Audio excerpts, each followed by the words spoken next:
peeps, this is your girl D coming at you with this sweet, piping hot tea. So sit on down and enjoy the show because Just D Show is raw and uncensored. She's leveled up, I thank God. Straight from the mud, now it's time to get the pie. Wait, here's some blood, you can see it in my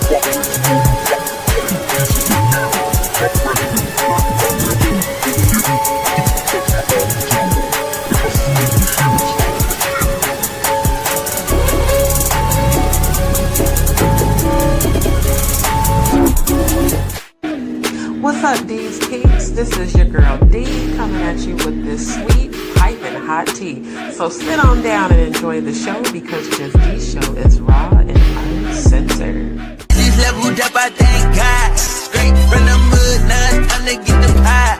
Wait, here's some blood, you can see it in my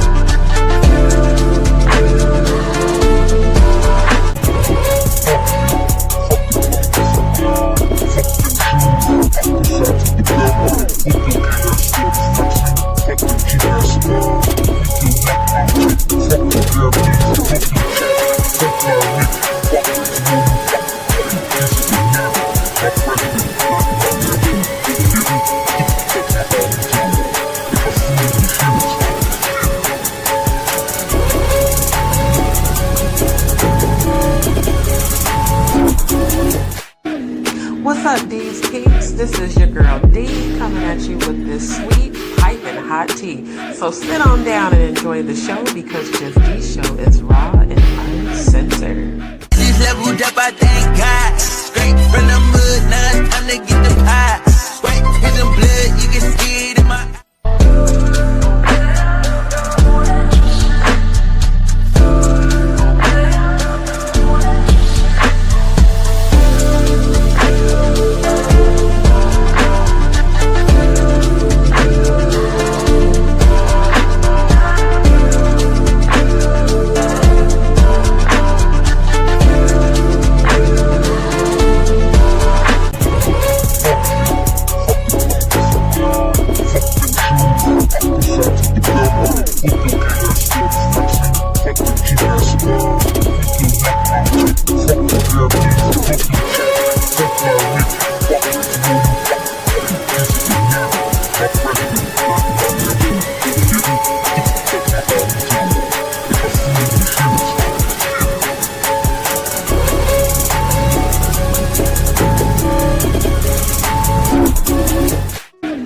What's up, DzPeepz? This is your girl D coming at you with this sweet, piping hot tea. So sit on down and enjoy the show because Just D Show is raw and uncensored. She's leveled up, I thank God. Straight from the mud, now it's time to get the pie. Wait, here's some blood, you can see it in my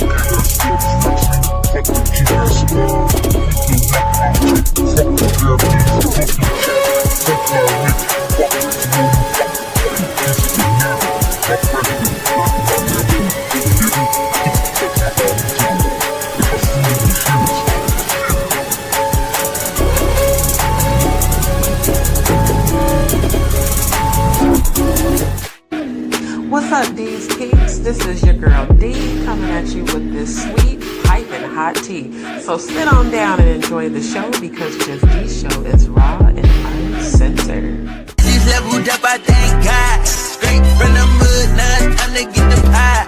Wait, here's some blood, you can see it in my... Alright, y'all, what's up? What's up? What's up, DzPeepz in the building?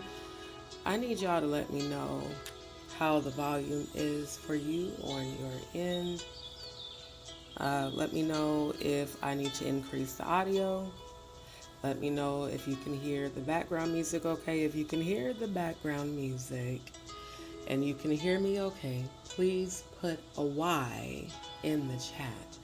If it's too loud, as far as if the background music is too loud, put a 2. If it's fine, let me know that it's fine. That way I know before I continue moving forward. I'm going to get to y'all's comments in just a second. Ms. Williams said it's okay. All right, good to see y'all in the building. Got my good brother, the one and only Mod Squad in the building. Chief Lone Wolf, good to see you, my good brother. Shout out to Chief Lone Wolf. When I tell you, man, I'm so grateful, y'all.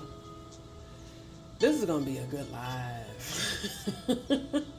It's going to be a good live. When I tell you, ooh, child. Did I call it or did I call it? Now, I distinctly remember telling y'all that I had a premonition of Sir Diddy Combs getting shanked in jail. Y'all, if y'all remember that, go on and just put a 7 in the chat right now. Go on and throw a 7 in there. Because I know I called it more than once. I said, sir, go on and get comfortable in MDC. We already know you are up in there. You know, you got your little, having little business meetings and shit. I'm pretty sure you've been on your butt in the what? I said, but in the what looking ass. It ain't nothing wrong with it. Shit, do you? I like big women too. So, hell, I'm just saying, you don't need to be doing things that are non-consensual, allegedly, sir. That's the difference. See, it's people in jail that's mad about your ass not getting the sentence you deserved, sir. So I think you need to be watching your back and your front and both your sides. And Diddy, don't drop the soap. Oh, OMG. I called it. That's why this shit is funny as fuck. I fucking called it. And these motherfuckers tried to say I was a fake psychic. Okay. I saw that clear as day. First thing that popped up. See, because y'all know I'm an editor, so I edited the thumbnail. Shout out to Jonathan Hay, by the way. Shout out to King Jonathan Hay. When I was editing that thumbnail, and the only thing I did was just type in Diddy in the search bar. And the first thing I saw was Diddy.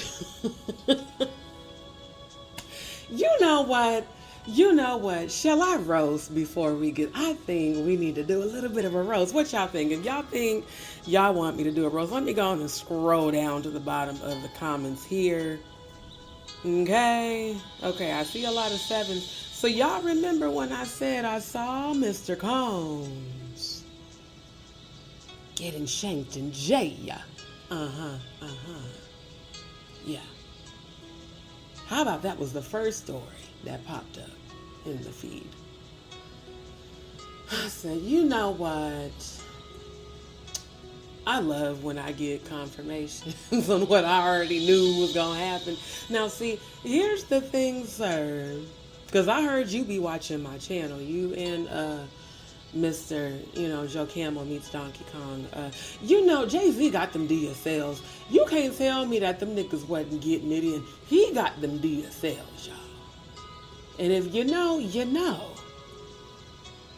Him and Biggie got them DSLs. And why do Biggie... See, I was using the pictures, right? Okay.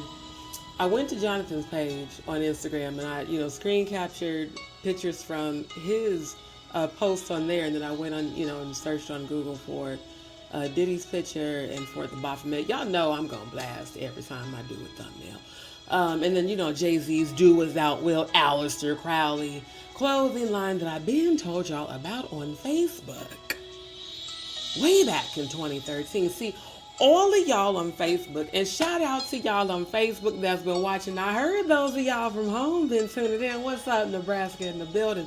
Let me tell y'all something. I told y'all this. I didn't start YouTube till 2021. Okay? I said on Facebook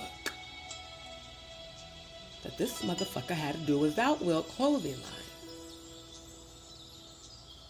And then we see it on Run the World with Riri and Kanye. Okay? I don't know why people are calling me a Satanist. It's hurting me and my family. Nigga, no, shut the hell up. We all know your ass is a goddamn Satanist, sir. Allegedly. Now, I'm going to say allegedly for YouTube sake. Because Leo Cohen, Mr. Lay your head on my pillow looking ass. One in the pink, one in the stink looking ass. See, I think I need to roast them just right quick before we get into the seriousness of tonight, because this is a very heavy subject. Trigger warning for everybody tuning in. The subject at hand is Jonathan Hayes' account of what happened to him. Now, I commend him because when you have the gifts that I have, I can feel people. Physically, I can feel you. I can feel your energy. I can feel your feelings. I can feel when people are heavy. I can feel when people are depressed. I can feel when people are contemplating, trying to leave this world voluntarily. And I understand complex PTSD. This is the first time I've heard an interview where I know for a fact this person is not lying, because I could feel it. And I just want to say to Jonathan that I commend you. You have an amazing level of courage and perseverance, and I am going to pray for you. I'm actually going to pray before I start this live, because feeling what you are feeling, my God, you have truly been strong, but you have had plenty of very painful nights, and I am seeing almost like night terrors, like you still have flashbacks of the things, the home invasion, your daughter, the look on her face, the feeling you felt, the helplessness, the guilt, and the trauma. That's a lot. So again, I commend you, sir. And I'm speaking healing over you, healing over your daughter and your relationship with your daughter. And for justice, not only for you, but for everybody who's gone through something like this. For every one of these people that are coming forward. Busby has 157 more cases. Diddy, I keep telling your ass to get comfortable in jail. But for you to have gone through what you did is just like, wow. So I'm very proud of you, and you are always welcome here on this platform. If you ever decide that you want to jump on panel with me, you're welcome to do that. And I'm going to make sure your voice is heard on this platform. And family, y'all go right now. I'm going to get to y'all's comments in a second.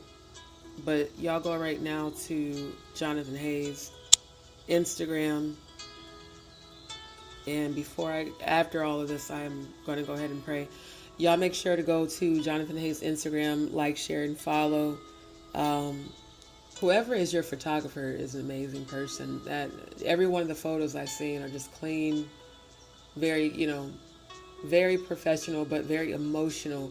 In the picture of you where you're sitting in front of Biggie, but you're kind of facing, off to like the left, I could feel your pain. And I was like, my God. So like, I actually did a prayer for you today when I was doing my saltwater cleanse for God to heal your heart chakra and to heal you of the trauma that still flashes in your mind and it keeps you up at night. And I need you to release the guilt, because none of this was your fault. You didn't deserve it. I don't care what anybody told you, you didn't deserve this. So just keep moving forward, keep speaking your truth. And I believe that you and everybody who has gone through this is going to receive their justice. But Mr. Combs,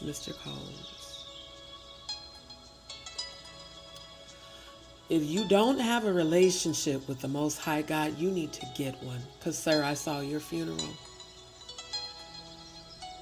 Not just what they're going to do to you in jail, but I actually saw your funeral, which means your time is near spiritually. And I did see that earlier this year and even last year. I saw you getting shanked in prison.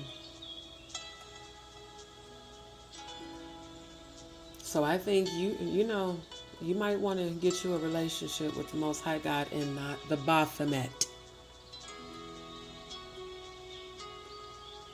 Y'all really are gonna learn. When you align with those deities, your soul is in debt to them. There's a reason people like Diddy exist. And I hate to say it, but I'm gonna say it because y'all know my channel's raw and uncensored and all my commentary is alleged outside of my real life experience. In terms of spirituality, I'm very well versed in that. And at the end of the day, those deities come to collect. And you create generational curses. Why do your sons also have cases, sir? Y'all remember that pizza box and him telling Christian to hide the pizza boxes in the plastic? If y'all remember that shit, put the letter P in the chat. Why is there so much of this symbolism, emojis, food? I mean, we know what the fuck that means.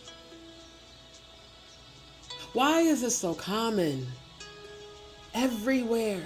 Music industry, entertainment industry, military, church, of all places. Especially the cults that I come from. Yes, I indeed said cults. Now, I understand that people from back home may get offended, but guess what? The dead in Christ shall rise. It's time for y'all to wake up. You're in a cult. A lot of you following these religions are following religions based on Freemasonic Luciferian doctrines. Y'all know I get into it on my channel. People want to wonder why a lot of us think Jay-Z and Diddy are evil as fuck, because you guys have parties with Baphomet statues. Now, last I checked, only those who pledge to Baphomet, like Satanists and Luciferians, have statues at parties. It almost sounds like a worship service, praise and worship. So many of the things people follow in these temples do not align with the Most High God at all. And then we wonder why. Sexual abuse and trafficking is so common. Because maybe, just maybe, there's some truth to satanic rituals and satanic sexual rituals, as I've shown you guys on the satanic ritual calendar. Oh, I'm going to get into that with this interview. Date, time, gematria. Oh, we're going to have multiple parts to this. Yeah, because there's a pattern here. There is a pattern, Diddy, with all of your victims. They're always cornered in some room. They're always giving something to make them feel better, whether they want it or not.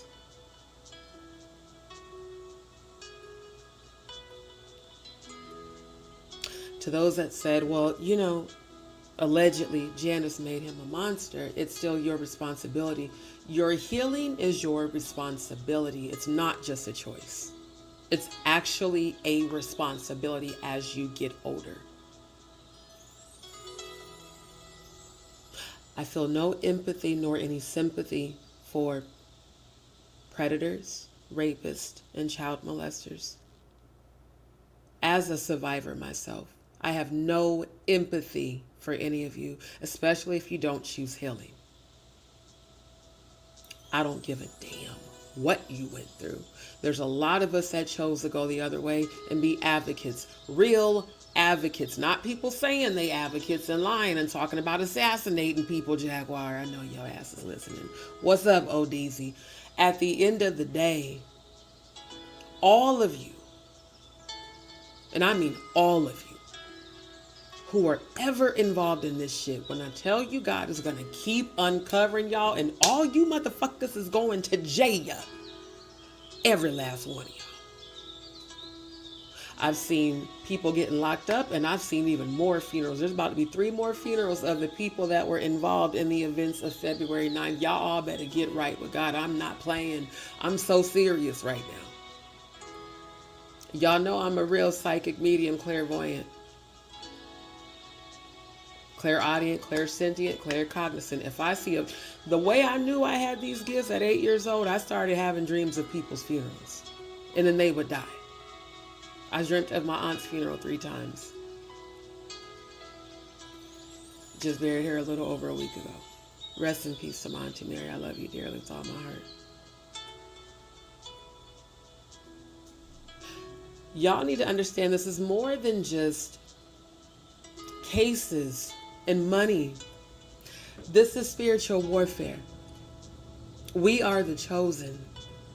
The ones that fight against this shit, against this system for real, not for clout and clicks and views, but in real fucking life. The prayer warriors, the ones like me that can cast out demons. It's not a game right now. You're either on God's side or you're not. And if you're not, you're going to go through that double door. And hell ain't what you think. I told y'all I died and went to heaven and came back, and I could see hell through the gulf. Hell is ice cold. It burns because of the cold. When I've had to battle Legion, it was in the cold. This is real. This is bigger than money. They are sacrificing people. When you rape a person, your intention is to sacrifice their soul and to break their mind. It is the most sadistic form of MK Ultra that there is. So when those of us that get out and break our conditioning, we become very much a threat because we expose y'all. I can't understand how people are shopping videos of children on the dark net. And what I also don't understand is why the fuck Jaguar's watching it and seeing who's selling the shit and not stopping it. You say you're an advocate, why the fuck you ain't stopping it? Why are those of y'all in the industry not stopping this shit? It makes all of us question. How many people are a part of this? Have y'all ever thought about that? How just expansive this system is? They said on that Pizzagate documentary that we watched during the watch party on Rumble, and we getting ready to start doing those again, because I got to do Pizzagate parts 2 through 5. They said that this system is so large, that there are so many people involved, that if it was ever exposed, the entire system would collapse. That's exactly what's meant to happen. London Bridge has been falling down for decades. The cabal it is falling. Babylon. All of y'all shit is getting uncovered by the Most High. Literally, God is sending angels to people and in situations to move and shift things, to uncover every person who has hidden behind and or have been involved in and or witnessed and didn't do shit to stop. Every one of y'all has been held accountable. And Diddy, you are the number one. They do not fuck with you in jail, sir. You might need to get in solitary confinement. I think that's your best bet because, sir, you ain't, Motherfuckers is mad about your sentencing, sir. I'm just gonna keep it a stack. They mad about that. Yeah. You need to be careful. I heard that you had your jet on the Uber for jets.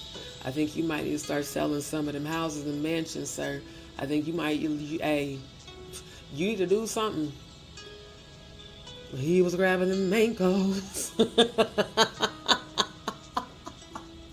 He was grabbing the mangoes. Power bottom, Lord. Go on and get your power bottom on and Jay, yes, sir. Because we know you, hey. That homies over hoes shit you did with Usher. I'm going to have to edit that into a reel and post that tomorrow. That shit was hilarious. He looked so happy bent over with his ass just toached up and shit. You know, toached up. This motherfucker, boy, I'm telling you. Diddy, you getting all your karma. Oh, you getting all your karma, sir. You getting all your karma. And guess what? 157 more, sir. They are going to be suing your estate even after you died.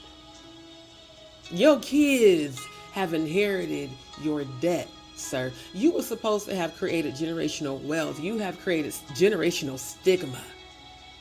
Who the fuck gonna work with your kids after this? The grown ones. I mean, they all grown except for the baby. I'm just saying, I don't think you thought about your children when you decided to do all this whole ass shit. Having kids at the white parties on video saying, this is going to turn into something you're going to want to come in. Why would you solicit children to come to them damn freak offs on video? I mean, like, you are the dumbest villain ever, sir. Like, I need to start a Ripley's Believe It or Not for this, the dumbest villains ever, and Diddy is at the top. You be dry snitching on yourself all the time. You know what I think? I think it's the GHB. I think it's the Special K and I think you be doing too much of that. Just like on the Dirty Money video when you admitted to waking up with Usher when he was 10 years old and you was grown. I was like, why the fuck would he say that on video? Yeah, because you was out your fucking mind. Literally. Got remotes that looked like dildos and shit. Kevin Hart didn't want to sit nowhere on the bed. He was like, nah, I don't even want to be like nowhere. Like, this nigga, he knows. Hey. You sat up there and said it right on video, looked at Usher like he was your best lover ever.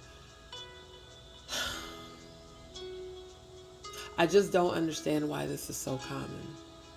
Other than the fact that I know that based on the research I've been doing since I was 11 years old, so we're talking 30 years, that everything is pointing to ritualistic, that whole do as thou wilt, Aleister Crowley shit. You sacrifice children, teenagers, adults, animals, babies, infants. I don't understand how a person who's human can do that. Thank God. I wonder how long, Diddy, you thought you were going to get away with this. You thought you were above the law. You were so in your ego. And now you probably somebody's bottom bitch. He was grabbing the makeup. But I heard that you allegedly like being a power bottom. Is it true that you and Jay-Z and Clyde Davis allegedly had a threesome, Diddy? I want to know. Is that true? I would not want to watch that film. But, wow. Wow, if that is the truth. Allegedly.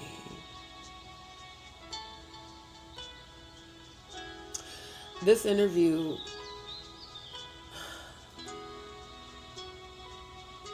it was painful. I'm not gonna lie. The reason it was painful is feeling, because you have to understand, as a psychic medium, I cannot not channel people. Like, I can't turn that shit off. So when I'm engaging and I can feel a person and I can feel your energy and I can feel your feelings, I immediately start praying for you, because it's like, man, that has to be the worst shit ever to have gone through, and then have to relive it over and over because you can't get the memory of it to stop. That's the part of the residual trauma after sexual abuse. You know, it plays. That's why a lot of people's coping mechanism is denial or suppression, or, you know, they get a vice to cope with it, because it's like you can't stop it from playing until you start to deal with it. And you can't deal with it if you don't talk about it. I always tell people, you can't heal what you don't reveal. If you suppress it, you can't heal it. But that's all of that is a normal reaction when you have survived sexual abuse, because your body, you know, your mind can't comprehend what your body just went through, and we all deal with it in different ways. A symptom of complex PTSD is short-term memory loss. So when people were making negative comments about Jonathan in the comment section, you know, oh, he's stuttering. Y'all, if you have never survived sexual abuse, you will not understand how that happens. That happens to me all the time. And adding to that, having been born with Graves' disease, which causes almost ADHD-like symptoms and, you know, focus issues, nervousness issues. And these are all things I speak healing over, but I'm just saying, like, I fully overstand every time he may have, like when he mentioned about Diddy, you know, I mean, you know, Biggie, like that, those are all normal reactions when you have survived, sustained multiple, like think about going through a home invasion that traumatic and already dealing with the symptoms of PTSD every day, plus more than likely depression, low self-worth. Those are all things that come with the after effects of rape. And each time it happened to me, I experienced all those feelings. So when I feel a reflection of energy that I've been working on to heal, I automatically want you to heal, because that's the worst shit ever to have to feel that every day. And I really, really want to see you set free of that. So I am here to assist you in your spiritual journey and healing, because the shit was fucked up, bro. Like, I be hating when I see what happens to people. I wish I couldn't have seen that, but I saw it in the 5D and it was horrible. It was fucking horrible. So it's my opinion, like, I really don't believe Jonathan's doing this for money. I feel like this man is owed justice. All of us are. And I'm tired of people acting like victims, not victims because we're survivors, that survivors, you know, aren't owed justice. A person violated you. People like, how can he rape somebody's face? Let's be real on my raw and uncensored channel. I'm afraid, but I'm going to get this raw and uncensored out right quick. Now, ladies, you know, if you ever sucked some dick, you didn't woke up with a dick in your face before. You know, you have. At some point. You know, they wake up horny, he hard, you wake up, there's a dick in your face. Okay, at least let my ass wake up. Shit. Okay? For real. Okay, so you can imagine if you ever woke up and your nigga just, you know, like, babe, you wake up like, damn, could you at least wake a bitch up? You know? It's very possible that somebody could do that. The worst thing you can do is try to invalidate someone else's experience because you can't imagine that happening, or you don't want to imagine that maybe one of your favorite rappers could possibly be allegedly a rapist. Now, hey, he was convicted of prostitution. But sir, these additional cases of, accusations of sexual abuse in RICO that you and Jay-Z are both facing, that's not going away. Busby got 157 more coming, and there are other lawsuits coming towards both of y'all. And it's about damn time. And no matter what protections you have, I don't know why y'all think because you pledged to Baphomet and Lucifer and Satan that y'all are bigger than the Most High God. You do understand that you were all hurled out of heaven. The angel showed me when I was up there. Your deities only have any sort of authority in these realms because this is the planet of the fallen. At the end of the day, those of us who are the true chosen, we know that we have dominion over all darkness. But when a person is raping you, they're doing that to break your soul. And sometimes it's a demon trying to inhabit your body, which happened to me when I was raped. It tried to knock my soul out. And my ex-fiance was possessed.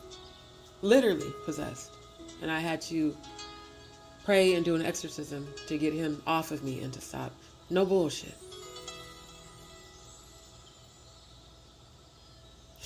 The more people speak up and speak out, the more that it gets exposed, the more the people who are doing it get exposed, they get held accountable, and they get put away. Or the angels do what they do, and people end up punching their clock. It's a lot of people finna punch their clock. I've been seeing a shit ton of funerals that's about to happen. And it's about to be, look, all I'm gonna say is people need to get right with God. Pray over your family every day. Because this is a time when the spiritual war is real. God is coming together. All of the true chosen, the 144,000 is coming together, and it's multiple generations of that. There are baby gods being born that are going to go on to fight in the spiritual battle and fight on the Lord's side. It's not a time to straddle the fence. You cannot say you are an advocate and then threaten a woman and her children to be raped and bullets put in their head. You can't say that shit and mean it and then turn around and say you're an advocate or you're a woman of God. You better choose. And you better choose right. Because it's either the narrow door or the wide door. And the wide door went, I'm telling y'all what they showed me in heaven. Them people that went through that wide door and plummeted immediately into hell. And it had all the religious symbols. It said God versus Magog. That's why I'm editing, writing, and producing my movie right now. To show y'all what they showed me in heaven. You better stop following mankind and start following the voice of God. God is within you. It's a frequency you tap into. It's not a deity you chase. It's the energy you walk in, you live in, you breathe in. And if you are of God, you can't be a part of that system. You can't be a part of darkness. You can't be with fucking Baphomet. You can't be with none of that shit. And you for damn sure can't straddle and play both sides. I want the real, genuine people that are for real about exposing this shit. Those are the ones I want to see, align. Because if more people expose it, I feel like we can get rid of the energies that have been doing it. What I saw was spiritually,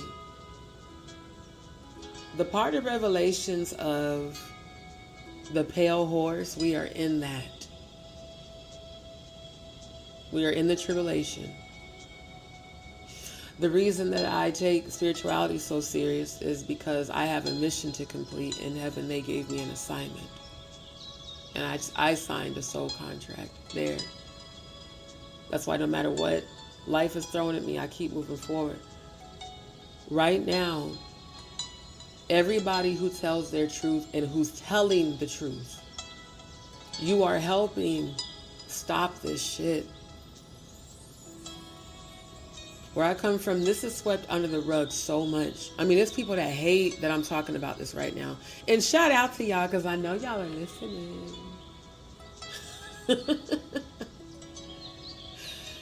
Yeah, y'all been talking about my channel. It's okay. I still love y'all. But I got to do what the Most High told me to do. If you're part of a system that allows a preacher who's 63 to marry an 18-year-old and you're okay with that, there's something wrong with that. When her father stood up in church and proudly said he allowed a 6-year-old man to openly date his daughter with, supervision, and then wait until the statutes of limitations expired to marry her at 18, and now they're promoting teenage girls getting with older men. And the very same pastor has been accused of allegedly raping and molesting his own stepdaughter, who spoke publicly on Clubhouse in 2022 about how you allegedly sat her on your lap when she was 11 and asked her if she knew what sex was. And you're now the pastor around all these kids. But that's okay in the Apostolic Pentecostal Church. Or rather the cults that call themselves the, see, they were asking on, shout out to Tony Breaker, they was asking on that post that he did with Kevin the Sage, the chick that was from the cult that was twerking. He was in the comments, how does one become a member of a cult? You're born into it. It's a society. That's exactly how it is. That's exactly how it is where I come from. You're born into it. Everybody goes to the same church. It's a community. You don't know what it is until you get out and you break your conditioning. And then you realize, oh my God, it really was a fucking cult.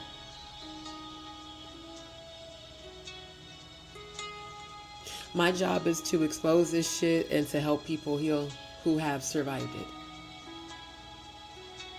And I'm going to follow all of these stories.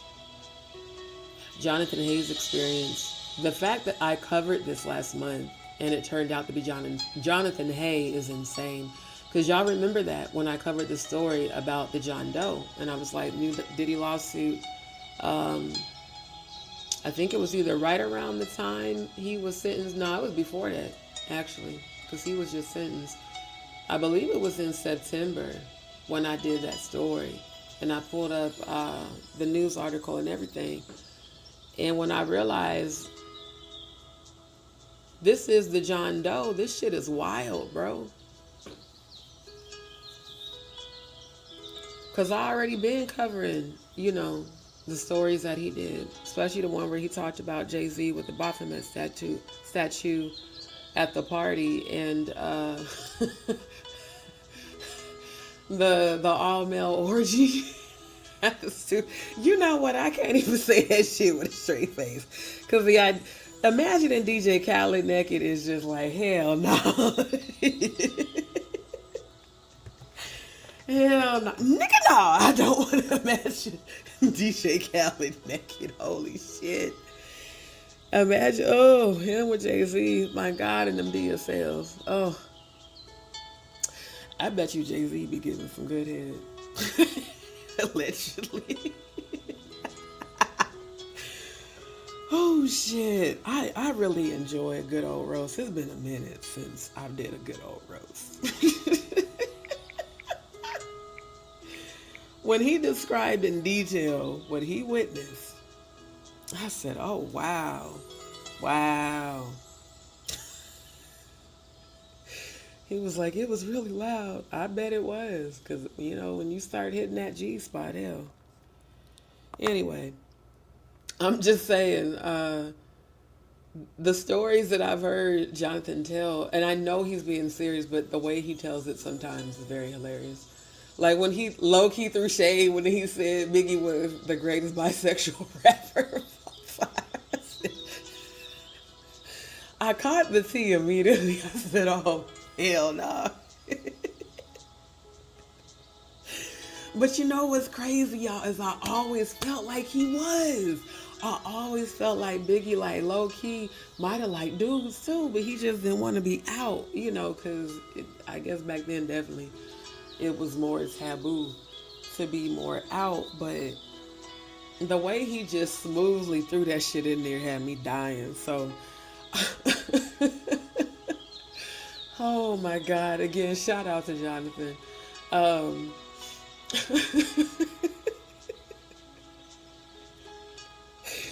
That shit was shady as fuck. I really enjoyed watching this interview. I just, you know, like I said, feeling his energy was, it made me sad. I ain't gonna lie. But I'm definitely gonna continue to keep you in my prayers. Speaking of that, let me go on and pray so I can get on into it. Most High, I just want to thank you right now for my platform. Thank you, everybody that's listening right now. Thank you for Jonathan Hay. Thank you for his courage. Thank you for his healing. And thank you for giving him the strength to endure and overcome the things that he has endured and overcome. I speak healing to Jonathan's heart chakra right now. I speak healing to his mind, the trauma. I speak healing to the trauma that is causing the night terrors at night. And I speak healing to the anxiety and the anxiety panic attacks. I speak healing to every part that gets triggered by some form of low vibrational fear. And I cancel that assignment. The dark entity that you've been seeing,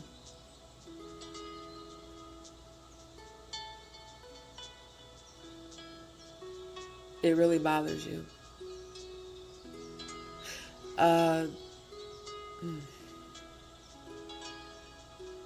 That was transmitted to you. That was a sexually transmitted demon. Literally, sexually transmitted demon. Jonathan, I want you to, if you're listening right now, I know, and thank you, by the way, shout out for hitting me up on Instagram. I know you said you were going to tune in. If you're listening right now and you have any sort of sea salt or Himalayan salt in your house, please go get it and go to the kitchen sink. Pour that salt into your hands. And I want you to release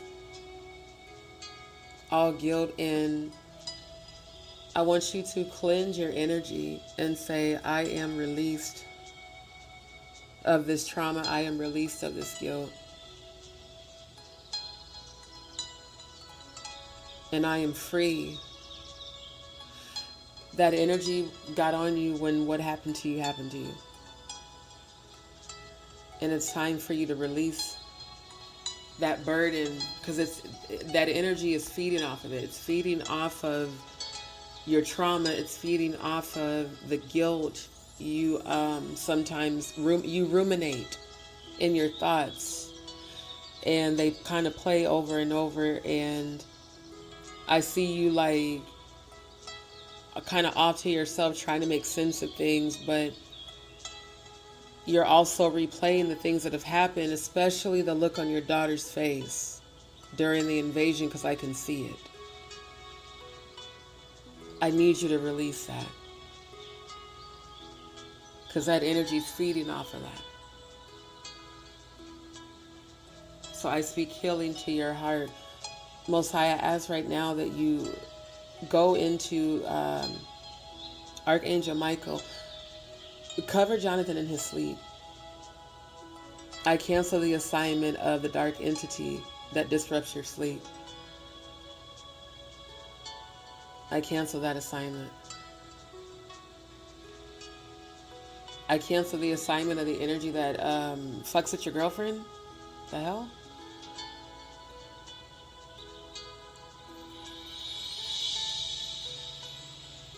I cancel that assignment right now.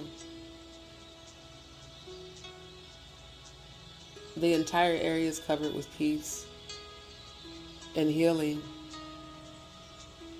I speak peaceful rest to you tonight. I speak healing over your entire household. Any energy rising up against you and your household shall fall by the wayside immediately and be destroyed. Let chaos and confusion come about their camps, and let death and hell fall their evil intentions back to them. Any energy rising up against me or this collective family shall fall by the wayside immediately and be destroyed. Let chaos and confusion come about their lives, and let death and hell fall their evil intentions back to them. Keep your energy clear of all dark energy. That includes people. If there are people that come over and they drain your energy, they make you upset, they trigger you in any way, do not allow them in your house. Get some salt, pour that salt at the front of your door. Go to every windowsill, go to every door. If you have a back door opening, pour salt all around your place.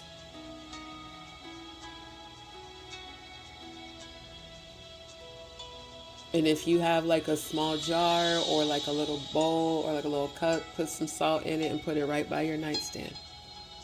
Pour salt underneath your pillow and put salt at the foot of your bed, because I'm seeing this entity is watching you in your sleep, and then it's coming up and like whispering shit, like putting negative thoughts, suicidal thoughts, low self-worth, like telling you that it was all your fault. I cancel that assignment and I command that entity back to hell. I have dominion over you. Thou believest there is one God, thou doest well. Even the demons believe and tremble. Therefore you have to bow down to the Most High God that I represent. I clear that entire space out. You have no place here. You have no dominion here. I have dominion over you. You will have peaceful rest.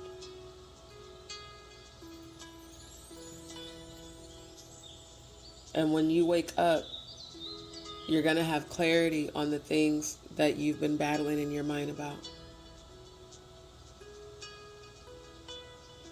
It's time for you to walk in your power, Jonathan, because you're actually one of the chosen too. So keep speaking your truth unapologetically. Know that you're always divinely protected. And that same prayer that I just prayed is a protection prayer. Pray that every day. Pray that anytime you feel a dark presence, a dark energy, because people are doing spell work because they're trying to stop you from speaking your truth. They don't want you speaking your truth, but God is doing this and they have no power here. I call upon all of the angels. Angels of light and dark, ancestors, spirit guides, Archangel Michael, Gabriel, Uriel, Raphael, Oshun, Ogun, everybody, we are divinely protected.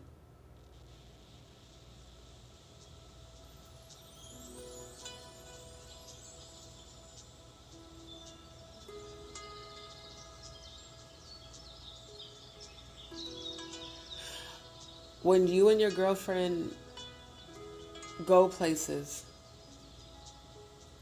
be mindful of, just be mindful of that, to be sure that you never have location enabled.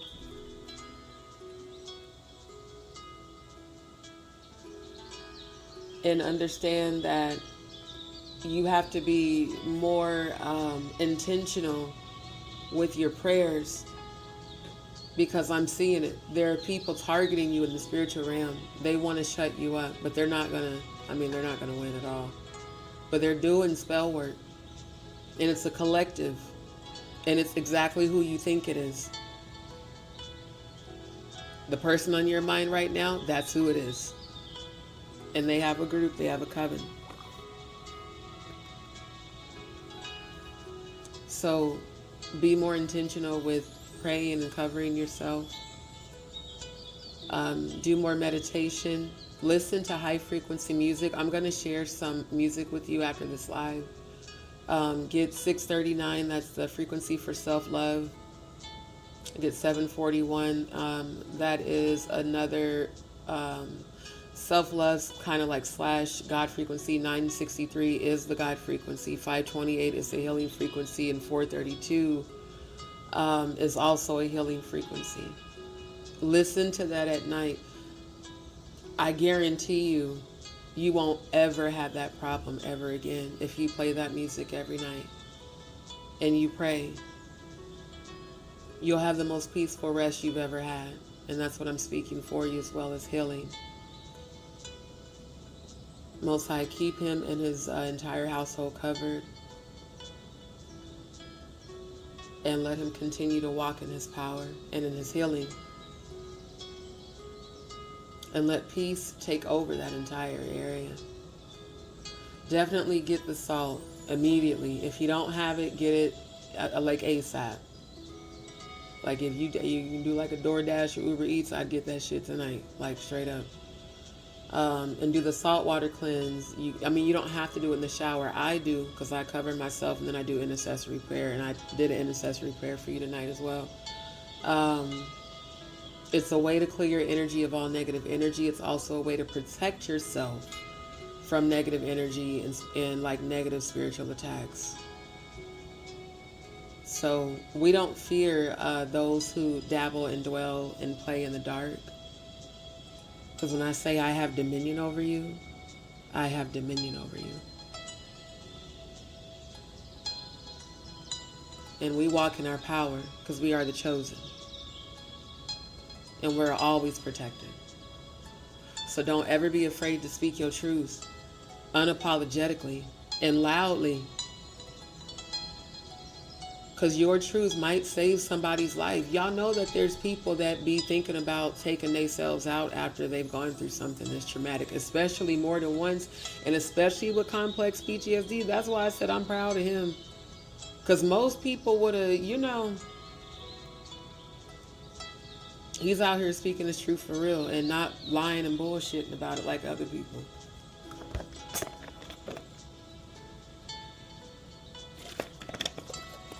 So we support you here, and you have all of our support.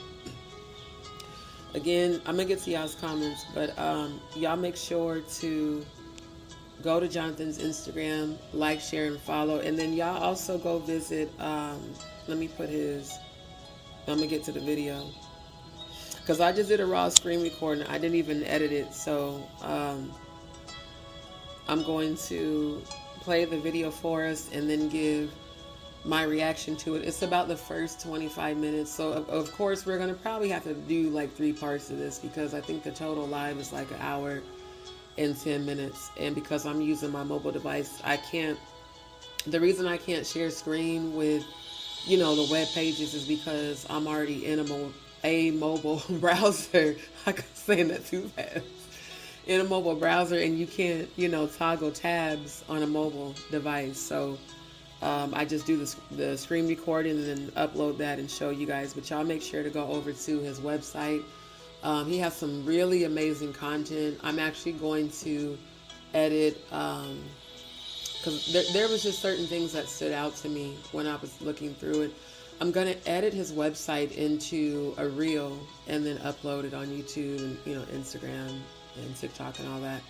But y'all go over there and check it out. He has a really beautiful gallery, all the information about how he got started, working with Jay-Z, working with Def Jam, working with Rihanna. I remember the Ponder Replay album, because actually, Riri was an artist that I would listen to. I remember her song, Haters. That's one of my favorite ones to do at karaoke. And it's just the things that have been said allegedly that, I don't know if this is true, but people are saying that allegedly the real reason that Rihanna was sent over to the United States at 14 is because allegedly people are saying she was like a juvenile prostitute over in Barbados, and that her parents basically pimped her out to Jay-Z and then got like allegedly a big payout. And she had to sign an NDA. And that's why, you notice, Riri hasn't said shit about none of this.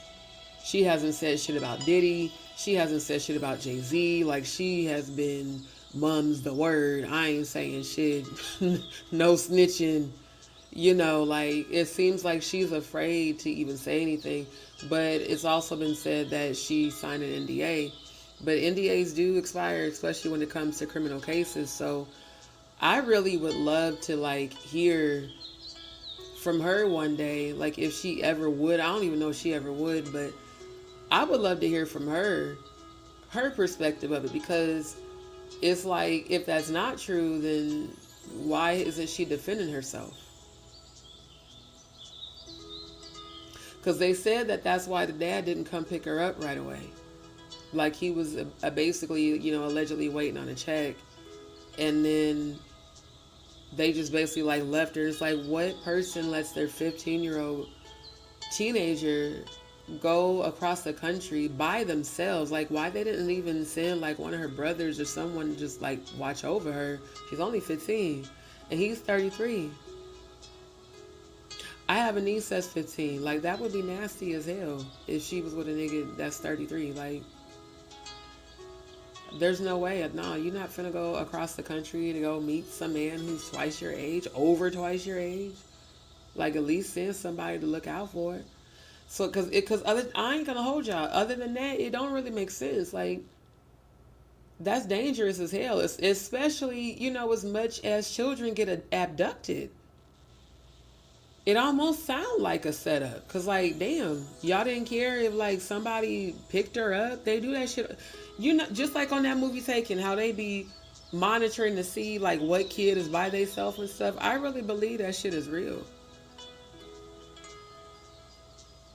So it would make sense that if Jay-Z allegedly had a relationship with Rihanna, that he would go to great lengths to tell Jonathan Hay to basically, go out there and say that he made it up and it was just a rumor. Just like with Ramir. Jay-Z, why the fuck you won't claim your alleged love child? That boy look just like your ass, just better than you. Ramir look like who you wish you could look like. That boy look just like your ass. Boy, I'm telling you. If that is your son, sir. Ooh, child. I just, Then the shit about Warren G saying on the Club Shay Shay that Jay-Z and them at Def Jam made $100 million off of Regulate, which is one of my favorite songs. I put that shit on and started dancing. I was like, fuck, I ain't heard that in so long. But, sir, why everybody, Jonathan Hayes said that too. They all said you don't be paying. How you got all this money and your ass cheap? Make that make sense with them Timu ass, ugly ass, Timu ass dreads and shit. And that 1990s fucking Charlotte Hornets looking starter jacket. Your ass wealthy and looking like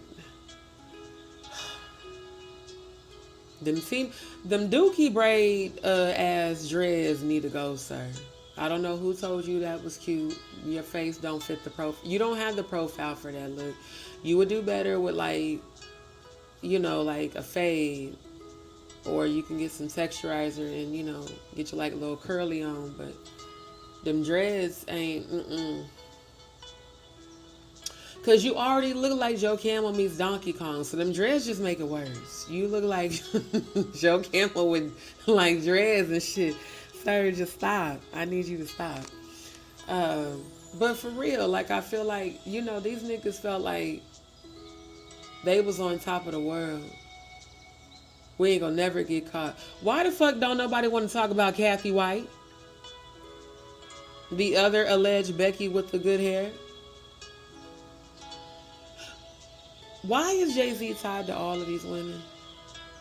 Why was Rihanna terrified to talk about her experience with Jay-Z on Tyra Banks' show? Y'all remember the Tyra Banks show back in the day? I used to watch that shit. Just like I used to watch Top Model because I was a model.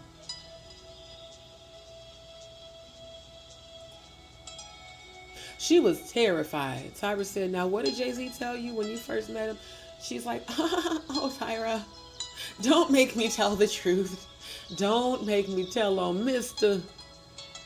That was the energy. And she finally had to say, yeah, he told me it's only two ways out. Either out the front door with a record deal signed or out the window. You 33 telling a 15-year-old girl that who just traveled across the country to come meet you at a studio. Why the fuck was she in the room with you for 4.5 hours? Now, it would make sense again that if allegedly Rihanna came from, poverty and maybe her parents put her in that life, like, hey, you pretty, get out there and, do what you do. If that is true, that might explain why she was in that room with Jay-Z for 4.5 hours by herself. And didn't nobody hear no singing, allegedly. So if you're not singing, then I mean, that just looks crazy. Jay-Z is currently facing a lawsuit as part of the board being sued, and the accusations involve RICO, child abuse, child sex trafficking, human trafficking, funding terrorism. Much worse case than Diddy. And that is currently being scheduled for a hearing. These people might have certain, protection in high places, but God is going to make sure that y'all are held accountable. Every victim, like Jonathan, myself, and all of us, damn near everybody in the chat, we are all pretty much survivors of sexual abuse, men and women. It's time all of us get justice. Everybody.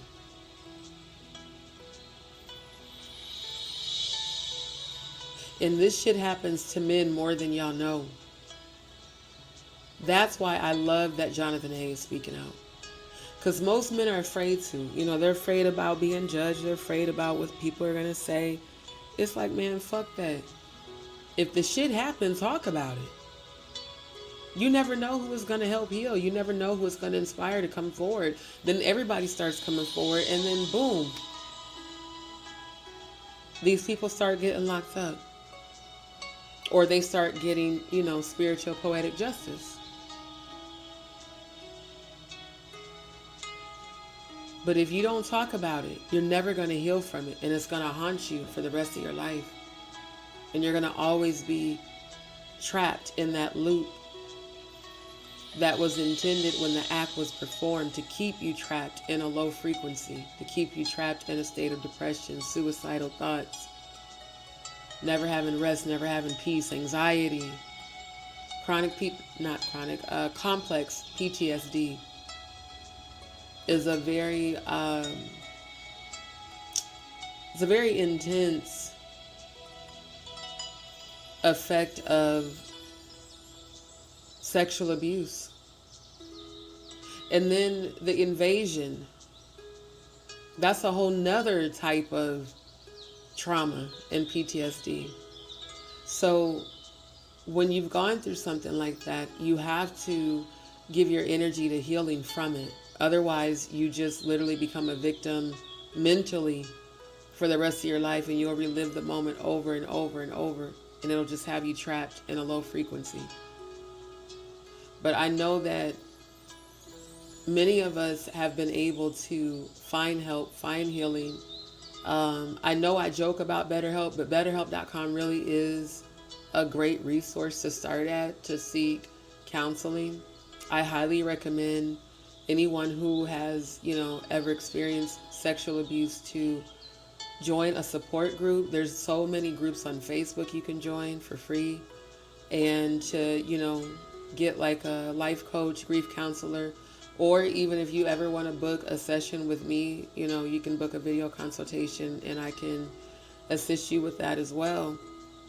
But seeking help, and really, even seeking self-help, like how I started to heal was I started looking up like how to heal from the different things I had been through. And that's when I started following like other psychics, other healers, other readers, people like me, spiritualists, because we can't change what happened to us, unfortunately. But you can take control of empowering yourself to overcome the, effects of like, you can't undo what happened, but if you go and you get like a life coach, they'll work with you one-on-one. They'll be able to explain to you, why you're feeling what you're feeling, why there's certain effects or, certain things that you're experiencing, and they can help you through that. As opposed to there being such a stigma on mental health, when mental health is everything. And when you've gone through something like this, you need someone that can guide you. You need someone that can help you in those moments. And really spiritual advisors, God, my tongue is getting tight. spiritual advisors are great because like for instance with me, I can pray for you, pray with you, give you guidance on certain scriptures, certain things you can do to spiritually protect yourself, but also things that you can do to elevate your frequency. The point to sexual abuse is to degradation. I told you guys that in the past I've explored with kink and BDSM and free life, swinging and being part of the lifestyle, all that.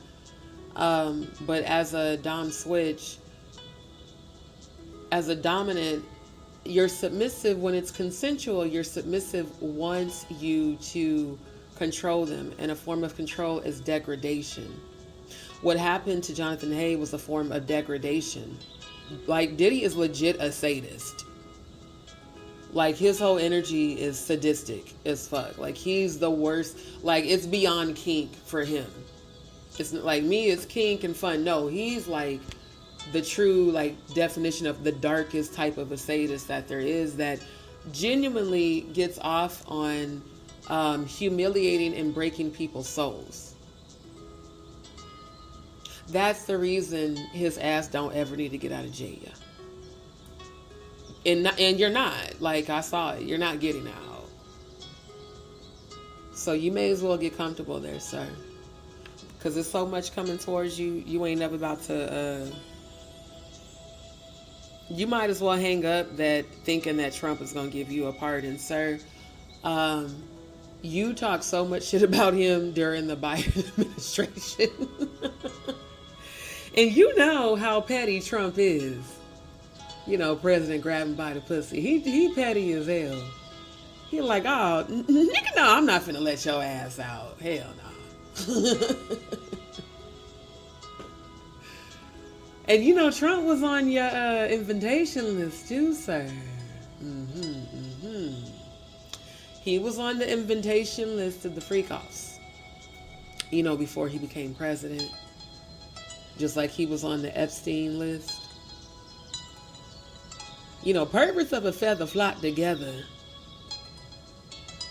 It's the reason all of y'all was doing business together. I saw a picture of Diddy and Trump from it was from the 90s. Diddy was so young, he looked just like Christian. I'm like, fuck. And I look at that version of Diddy, and then I look at this version of Diddy, and I'm like, the amount of dark energy that must have been pumped into him is intense. That's why I don't put it past none of these people that have these accusations. I honestly don't believe these people are lying. It's for money. I feel like people are getting set free. When they saw that Cassie won that case, they was like, oh shit, I'm coming forward too. This is what I mean. The more people like Cassie, like Jonathan Hay, like all the real victims that are from within the industry, if y'all start coming forward, all these motherfuckers can get dealt with. And this shit, we can actually put a stop to it. And then start working on healing from it. So I want to encourage, if there's anybody listening to this live right now, whether during the live or on the replay, if you are a survivor of sexual abuse, this is a safe space for you. There's no judgment here. You'll find healing here. And you'll find truth here. And on this platform, we're a family. We don't be in the chat arguing and going back and forth. We support one another here. Shout out to all of my DzPeepz. And y'all, we need to keep Jonathan in our prayers daily, because he's still healing a lot.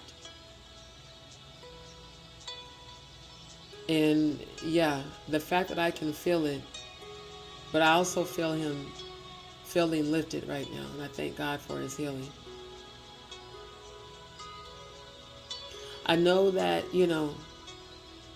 the lives that are more controversial get more views, but y'all know I don't give no damn. I don't give a fuck about algorithms and shit. I do appreciate everybody that has subscribed to my channel. Again, shout out to all the new subscribers. We're at almost 7,000. Thank you all. For those who are not, don't forget to like, share, and subscribe. Go on and do that right now. And go on and set the notification to all. That way, when when I upload, because I'm editing content for the rest of the week, and y'all make sure to set your notifications to all. That way, every time I upload, I go live, you get notified. Also, I forgot to mention. Let me scroll back up. Y'all get over to Rumble. That's where all of my uncensored content is. All of the Pizzagate watch parties that we're going to restart back doing are going to be on Rumble only. I always start the lives on Rumble and YouTube because like right now I'm also streaming to YouTube, Twitch, and Rumble. But then before we start watching, the actual videos, I will disable the stream for YouTube because of how much YouTube censors stuff. So this Pizzagate stuff honestly goes hand in hand with the accusations that Jonathan spoke about during the, we always call it the Blue Couch, but Real Life Street Stars, Real Life Productions. And it was on that channel that I first came across Jonathan because I really didn't start doing my lives for real until last September.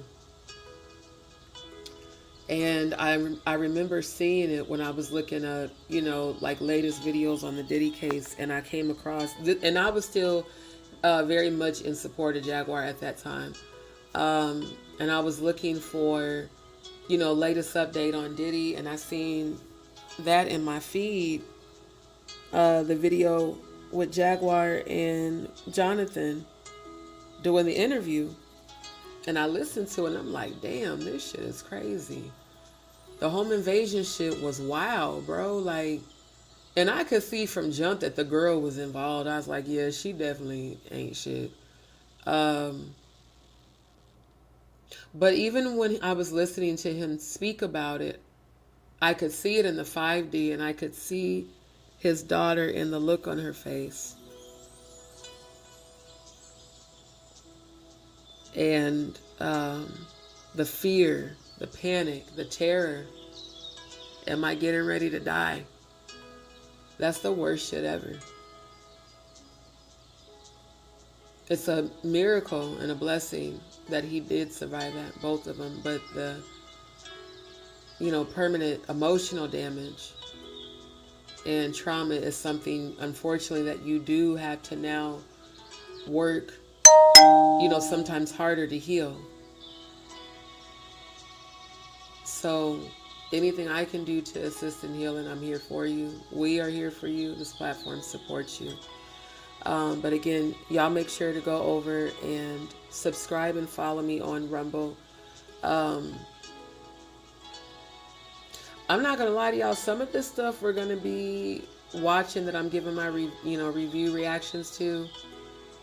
It can be triggering when these people speak in detail about, what happened to them. So if you're a person who has survived sexual abuse, like, it's never going to show anything graphic. Now, that first one we saw, I didn't know because I didn't watch that before we watched it together. But that commercial was real disturbing. I really fucking hated that they even allowed that. It was really gross. But some of it has, people telling about their stories, and their stories can be very graphic. What they're speaking of, like the lady that said by the time she was 2, she had gotten used to being sexually abused, which broke my heart to hear that a 2-year-old was used to being violated. So this happens to men, women, children, and it shouldn't. And it happens because no one does anything about it. So again, shout out to Jonathan for speaking up. If you're listening and this has happened to you and you've been afraid to speak up and speak out, reach out to me. Y'all can follow me on Instagram and on TikTok at JustDeeShow. You can follow me on Facebook at JustDeeShows with an S.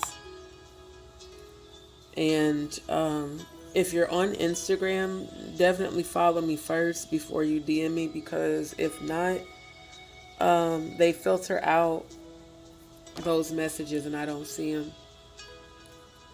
But it's unfortunate when something like this happens to a man, and people try to deny it. That's the whole reason. For those of y'all that be like judging people, like those of us that come forward, what you need to understand is that it takes so much courage and strength to go public about something that is so personal that you know some people may not believe or may even judge you for sharing, publicly about it. And then even more courage to not break while you are reliving that moment, speaking about it. Because speaking about it is reliving it, especially when you're dealing with, complex PTSD. And even talking about it can trigger. That's why Jonathan, I could hear it when his anxiety, because his breath would change. When his anxiety would trigger, I would literally like hear and feel it. And I would start praying for him. And then when he would jump around, I do that shit too, Jonathan. Don't feel bad.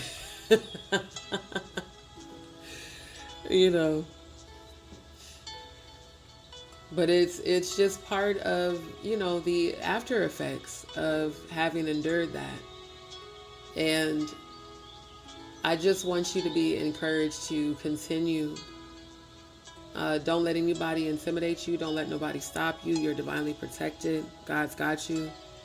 God's got your whole household. I believe you continuing to speak your truth is going to keep setting people free. So please don't stop. Keep going. And like I said, we support you here. Family, remember to hit the like. Hit the like. Hit the like. Hit the like. Because you like it here. That's why you're here tonight. I might have to turn that into a jingle.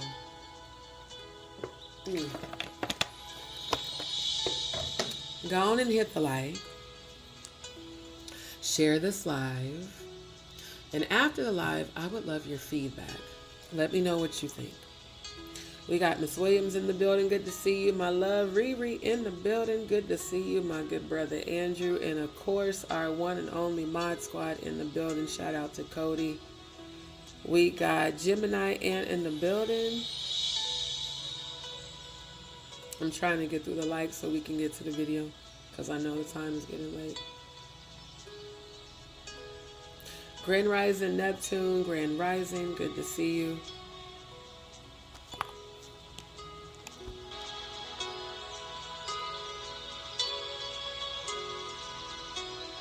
Good to see all the sevens.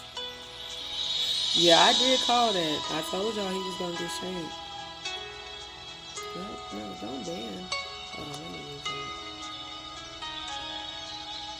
Good to see you. Thank you for tuning in. Thank you so much for your support. Good to see you.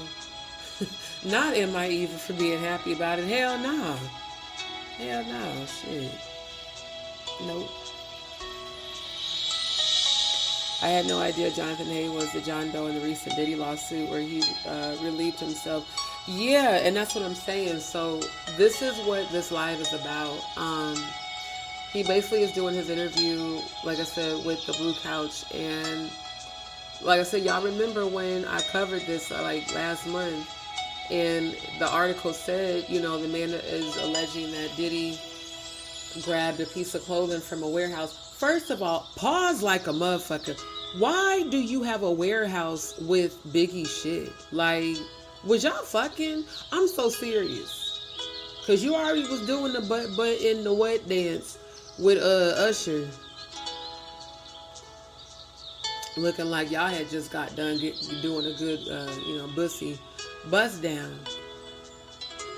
I ain't gonna lie, I would watch Usher. I wouldn't watch Diddy, but I would watch Usher.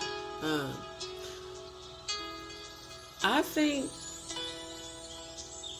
let me get my funky naive voice. Is it me, or was Diddy and Biggie fucking? I always wondered that back in the day. I'm so for real. Like, did they have a relationship? I feel like they might have had a relationship, because, I mean, what heterosexual man keeps another man who's passed away clothes and jacks off to the clothes while watching porn? Like, it's like you imagining fucking Diddy. I mean, Is it me, or do y'all feel like that's what it is? If y'all feel like Diddy was imagining, oh my God, if y'all feel like Diddy was imagining fucking Biggie while watching that porn, and that's why that made him come onto the Biggie shirt that that Jonathan say he threw. Like, if y'all feel like that's what that was, that he was imagining, Biggie's DSLs, or maybe he was, hey, I'm just saying, like, I feel like that's what it was, allegedly. If y'all feel like that, put the letter D in the chat. I want to know what y'all think. I want to know what y'all think, because that's suspect as hell to me. That just, and then the way he's possessive about, Diddy and the music, and it's just giving that homies over hoes, do the homie off of Boondocks. Shout out to the Boondocks. That's what it's giving. Even the way, you know what, I felt like when Jonathan was talking about how Diddy was like, you don't deserve to be on the Biggie estate, it gave jealousy. It gave jealous boyfriend vibes to me. That's what it felt like to me. Like, oh, so you the new, like, really? So when Jonathan Hayes said that Biggie was the greatest bisexual rapper of all time, it made me feel like maybe Jonathan Hayes was the new kid on the block. Maybe Jonathan didn't know, or I guess he says he knew Biggie was allegedly bisexual, but maybe Jonathan didn't know that, maybe Biggie and Diddy might have been inquiring about a rendezvous. Because just because the rest of the world might not have known that they were allegedly a couple, if they were indeed a couple, couples be having threeples. I've explored with dating couples in my past. I'm just saying, like, is it me, or was they, fucking? I want to know, for real. I feel like maybe that's what it was, because it's just weird. Why you got Biggie shit in a warehouse? That's weird, sir. And why are you using t-shirts to pleasure? I mean, that's the weirdest thing that it's just odd to me. It's very odd. It's very odd. Hold on. My other device that I was trying to, give me a second. Oh, that's annoying. Okay, you know what it is, a Mercury retrograde. I may just have to not use that device tonight. Anyhow, I feel like what happened to Jonathan has probably happened to thousands of other men. And I really hope that more men who have gone through something like this start coming forward. Especially if y'all really have experienced this with the same person. Okay, you know what? We're gonna turn this off. That's what we're gonna do. I'm gonna just turn it off. Because I'm not gonna have this distraction. Mercury retrograde. That's what we not finna do.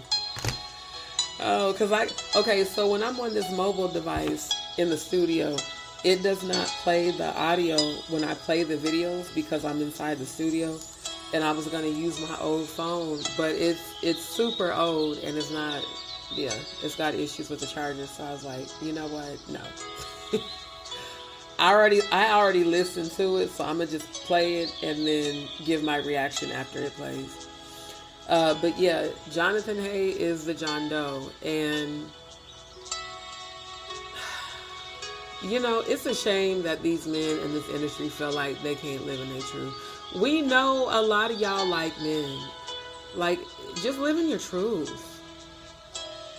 And stop using women as beards when you know you like dick. Go get what you like. Hell, live in your truth. 2025. But forcing yourself on somebody and getting away with it and then walking away and laughing, like, that's some, you know what?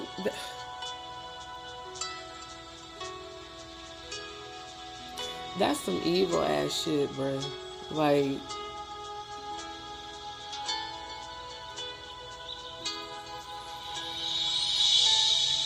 I don't know exactly when the darkness took over him. I feel like it had to have been when he was still at home.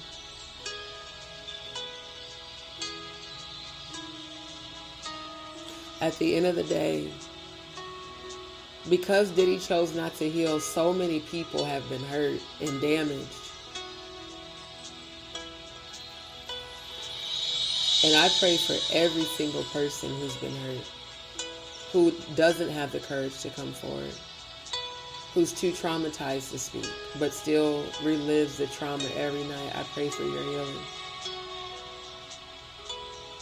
I want this shit to stop, man. I want to, like, by the time I have my children, I would love for this world to be a world that could get rid of this entire system.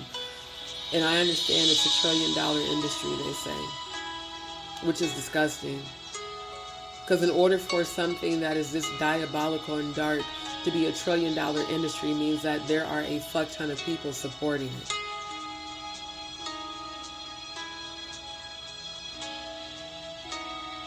This platform is for all survivors to come to receive healing and speak your truth. Anyone that would like to share this story, or if you want me to share your story, if you're not ready to, like, you know, come forward, but you want me to talk about it, reach out to me. Reach out to me on Instagram, because I'm pretty much on Instagram. TikTok, I'm on there once in a while to go live. I probably will do a live tonight on TikTok after this one.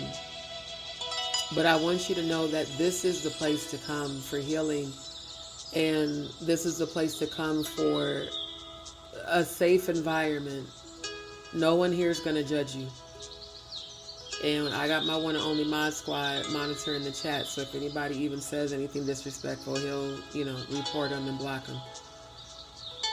It's time that we all heal from this, because that way we don't give our power to the trauma.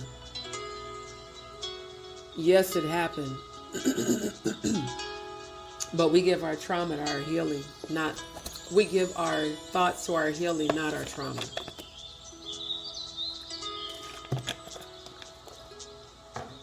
So it's time. And however, you know, the ancestors and the angels decide to deal justice to these predators, I don't feel sorry for none of them. All of y'all deserve to feel exactly the way you made every victim feel for all of eternity. And trust me when I say it's gonna happen when you die. Everything you made everybody feel, you're gonna feel, and they're gonna make you feel it all at once. Imagine being an empath and feeling all the people hurt and pain that you caused. That's a different type of hell. And that's gonna be your eternity. That's why I said some of y'all need to shit. You better learn how to get a relationship with the Most High before it's your time, because they not gonna spare you. I'm so serious.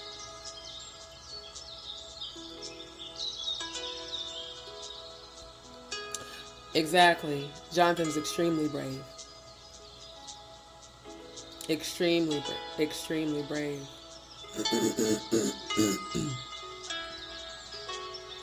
Trauma creates addicts because the common way to try to heal without mental help is self-medicating. Exactly. That's why a lot of people be out here, like, you know, flipping, you know, popping pills and shit and fucking with powder and getting drunk all the time. Shit, I was an alcoholic. I've been open about that. That was my coping mechanism, getting drunk all the time. Until I decided that I didn't want to be an alcoholic no more, and literally just stopped. Poured the shit out and stopped buying it. Folks be, you know, judging people that have been through the most traumatic shit they could never imagine. And then you wonder why people end up in those situations.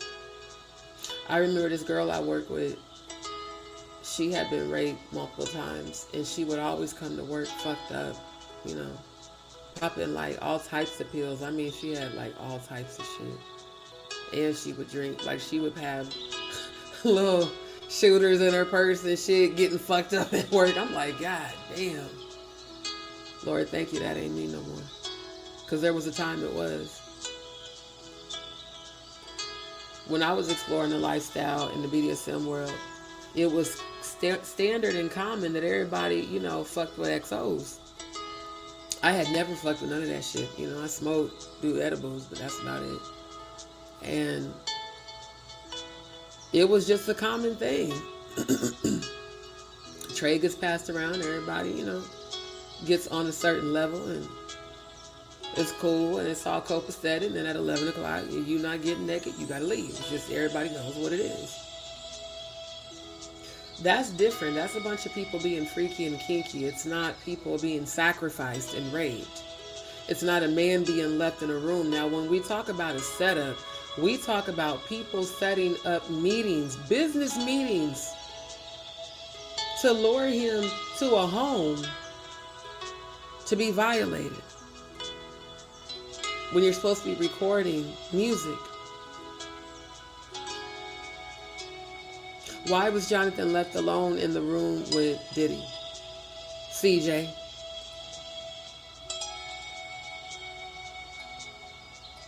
Why was it your property, and why did you put the property up for rent after this shit was exposed? Guilty much? Like, common sense should have told your ass to not. That automatically makes you look guilty. Oh, let me try to get rid of the home. Sir. Sir. You can run, but you can't hide from God. You think God's gonna let you get away with this shit?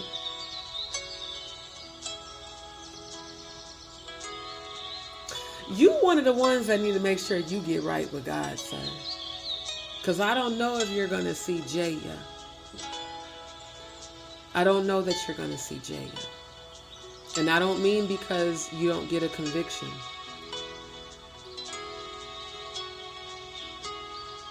I keep telling y'all I be seeing people's funerals. And then they punch that clock. Some of y'all are going to pay physically. The angel of death is making its rounds, collecting the souls. You will be held accountable whether on this earth or in the afterlife. Definitely both. That was fucked up. You know why it was fucked up? Because you knew what happened to Jonathan and his daughter. God forbid that very same thing happens to you. And God forbid you don't survive it. Having the gift of clairvoyancy is definitely a gift because I'm able to see things that are to come. This is in no way, shape, or form a threat. This is me telling you what I'm seeing in the spiritual realm. Y'all are going to pay everybody involved in this shit, not just with Jonathan, with every single victim you're going to pay.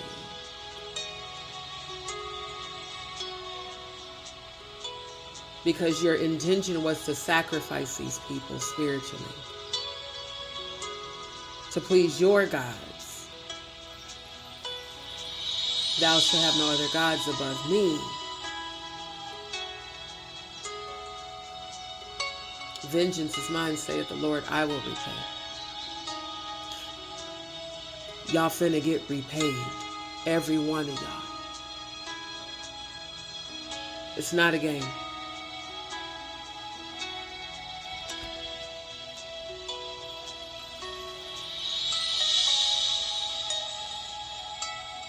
Good to see you, Andrew. Right. Yeah. Right.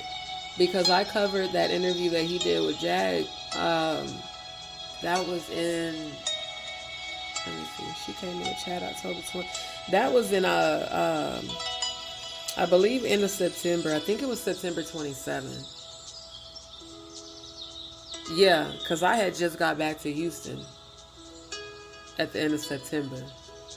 And that was the first live review interview I covered. And it had like over 4K people watching, which I was shocked at that. I knew during that interview Jonathan Hay was telling the truth. That's why I started following him on YouTube, like following all of his interviews, watching all the interviews, comparing his stories to the other ones I've heard, and I'm like, damn, it's all the same. I definitely feel like Diddy's jealous of Jonathan, because Jonathan's more talented than him. And I feel like Diddy did that shit to you, to Jonathan, because he wanted to break you. He wanted to break your spirit. He wanted to break your mind. He wanted to bring you down, knock you down a peg or two, is what I'm hearing his evil, diabolical ass was saying to himself while he was doing that shit to you. He said he felt like you was Biggie's favorite. So yeah, that nigga was jealous. That's some hoe ass shit to do, man. For real. Just because you jealous of somebody else, that boy, I'm telling you. That's why, you know what? The next time they pull upon you,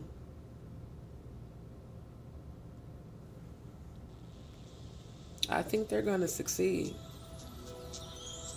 Yeah. Yeah. Yeah, nah, when he said Biggie was the greatest bisexual. Hey, yo.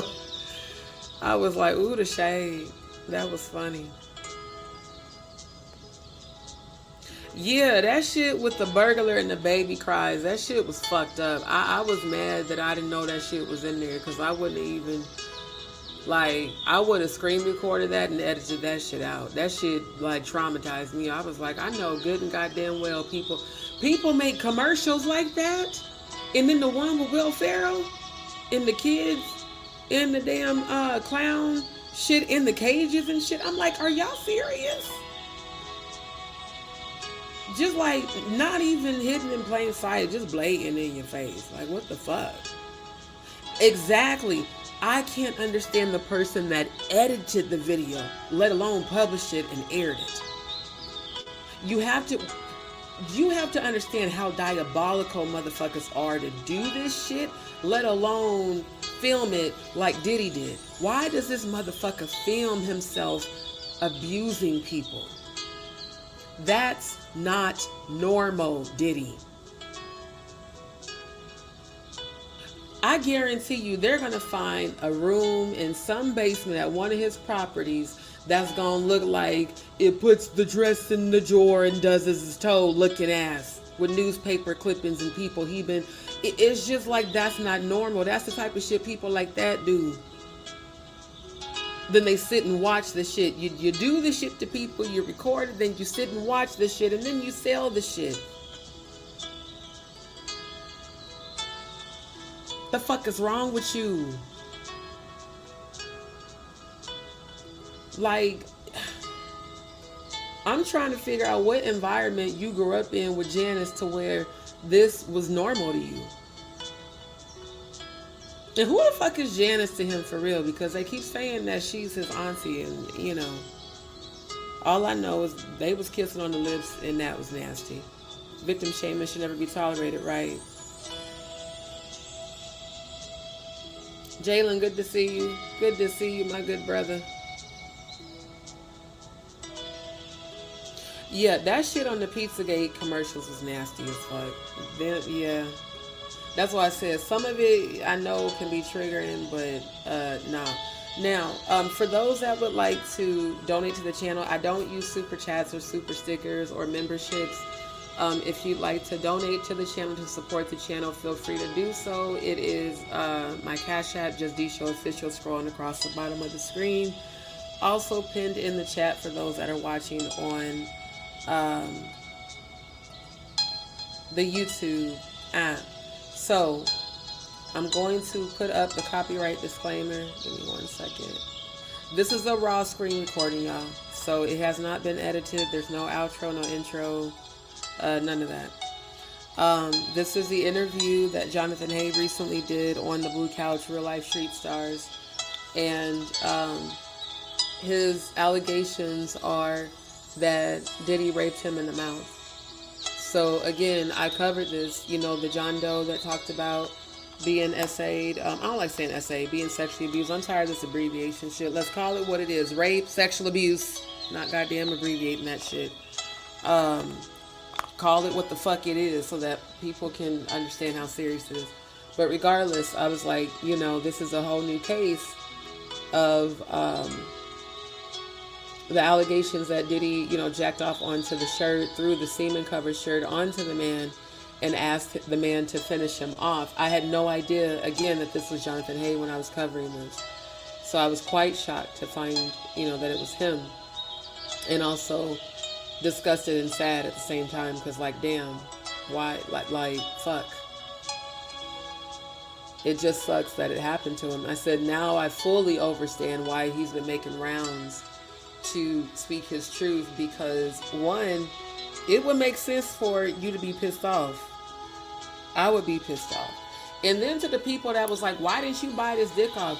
If you have never been in a position where a person is forcing themselves on you and you cannot get that person off, if a person has demonic strength, like apparently, Diddy clearly has, you can be pinned in a corner.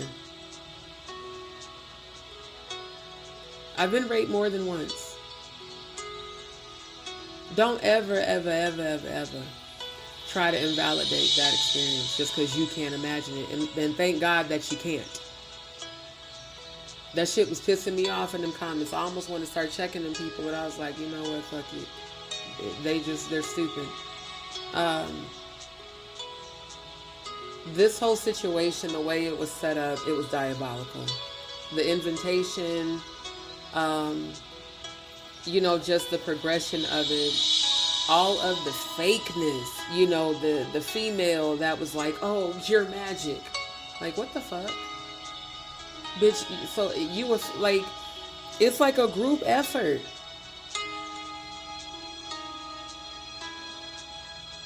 Just out of sheer jealousy.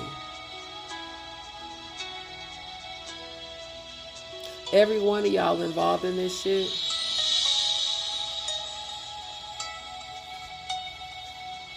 y'all are going to regret what you did. Spiritually, I'm telling you, you're going to regret it. But everything that's coming towards y'all, y'all deserve it. Every last one of y'all, you deserve it. And if I were the angels that are about to exact vengeance, I wouldn't spare them at all. I would be as ruthless to them as they were to him. And that's just how I feel about it.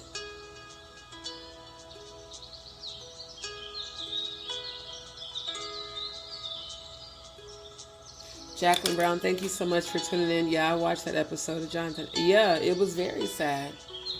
Very. It really broke my heart seeing him still be this affected by it. And this happened in 2020 during the pandemic. That's what I call it. And y'all remember, remember last year when I was covering his interview where he talked about the ketamine and how, they was all like on FaceTime with Diddy. And he was like, bro, he's just like doing this shit in front of us. It reminded me of Cat Williams stand-up when he was like, he said, in Hollywood, they just do the coke right in front of you. He was like, nigga, I can see you. Like, I can imagine, like, that's Jonathan's, reaction. Like, bruh, we can see you. Like, you doing this shit on FaceTime. You got to get the kids on ketamine.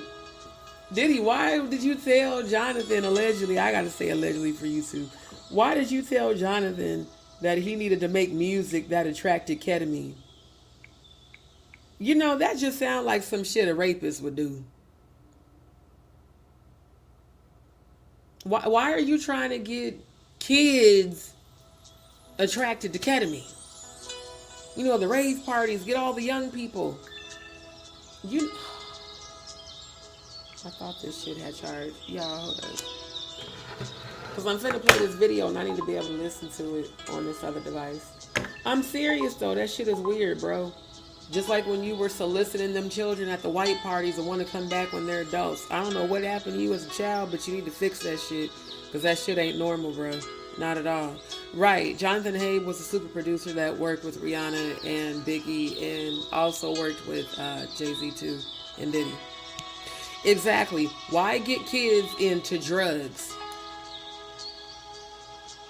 For the same reason that he got his other victims allegedly on the shit, because I showed you guys in detail. Now those of y'all that are new to my channel, go back and watch my lives since October of last year, because I shared screen. That's when I was on my laptop. I shared screen and showed you guys the effects of GHB. GHB and Special K is a date rape drug. I was date raped myself by a guy that I was dating for 2 months because I didn't want to fuck him years ago.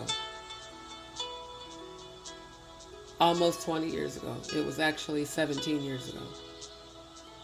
He put some shit in my drink.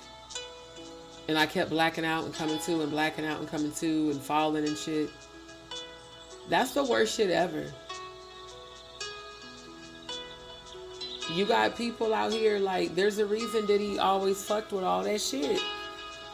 And then he got on Conan O'Brien's show and was, when Conan was like, tell me how you put together a killer party. And he's like, well, you gotta lock women in rooms and you gotta make it really, really hot. Yeah, because the more hot it is, the more it intensifies the effects of Special K and GHB. And it causes short-term memory loss and it causes people to lose consciousness. Keep in mind, Jonathan Hayes said that Diddy coerced him and gave him ketamine. So imagine if Diddy gave him too high of a dosage, and Jonathan, you lose, your motor skills when that happens. Imagine if he couldn't fight Diddy off. See, y'all that was judging in the comments, y'all can kiss my black ass. And I'm going to tell you why. Because I've gone through this myself. And it's the audacity for y'all to not even break it down and analyze it the way that I am. If he gave him a substance that could cause him to become inebriated to the point where he cannot defend himself and he's in a room alone, it's a lot easier to violate a person when they can't defend themselves. That has been the consistency that I've seen in every one of these cases, in every one of these situations. Even with Kim Porter.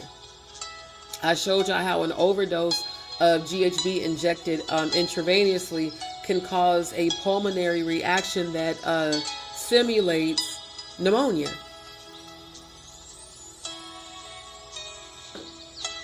Same thing with the aneurysm that Kathy White had. Jay-Z's alleged Becky with the good hair baby mama. Allegedly Blue Ivy's allegedly mama. Allegedly. I gotta say allegedly 11 times for YouTube. When I tell y'all I'm doing a real investigation on all this shit, I'm really investigating it. Because I believe it's a lot more to it than even what the media... I know for a fact there's a lot more to it than what the media is putting out there. Y'all need to understand how real satanic ritual and satanic worship is within these industries. It's very real. For all of y'all on Facebook that called me a conspiracy theorist, now you believe. Now all of y'all want to be DMing me and shit. D, you was right. Well, yeah, I'm a psychic for real. I told you then what was going to happen, what was going to come out. This shit didn't just start happening. This has been going on. Since the 90s, I've been hearing these types of stories. Hell, Left Eye was exposing this shit. That's why they got rid of her ass. Everybody that was exposing this shit that got dumped off. Andy Stone, Whitney Houston, Bobby Christina, Tupac, Pac, the greatest rapper of all time, Heavy D, Prince, Michael. Everybody coming out with tell-alls and books and exposure. Oh, hell nah. No, you're not. And they all had bullshit ass reasons for, you know, their alleged deaths, which I believe are sacrifices.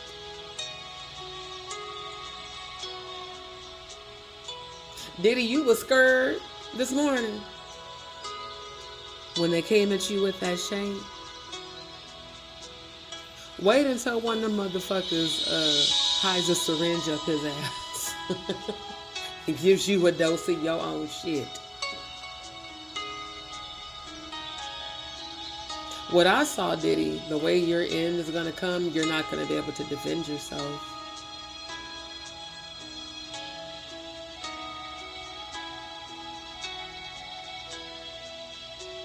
If y'all feel like y'all going to get away because you got all these, you know, spiritual wickedness in high places and dark warlocks and shit and all of your, you know, societal Luciferian allegiances, if you think that that's going to protect you from the Most High God, it's not.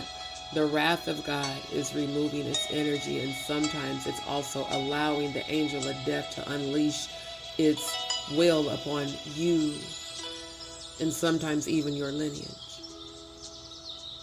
The people around you might start punching their clocks too because of you.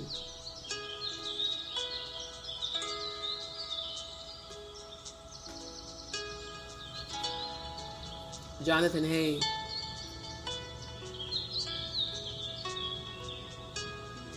Don't ever stop speaking your truth. Don't ever question yourself. Just do it. Set yourself free, set other people free, and get these motherfuckers locked up. For real. She said, do you know that Jay-Z allegedly been paying some of them girls? Of course. Hell yeah, of course.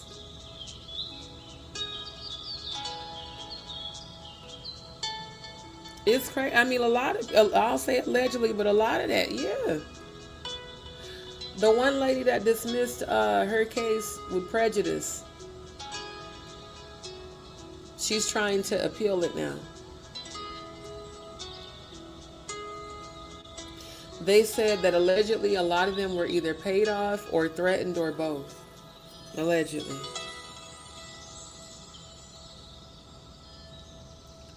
I feel like Diddy was making that up because he wanted Trump to pardon him, but it was said that Diddy didn't have enough money.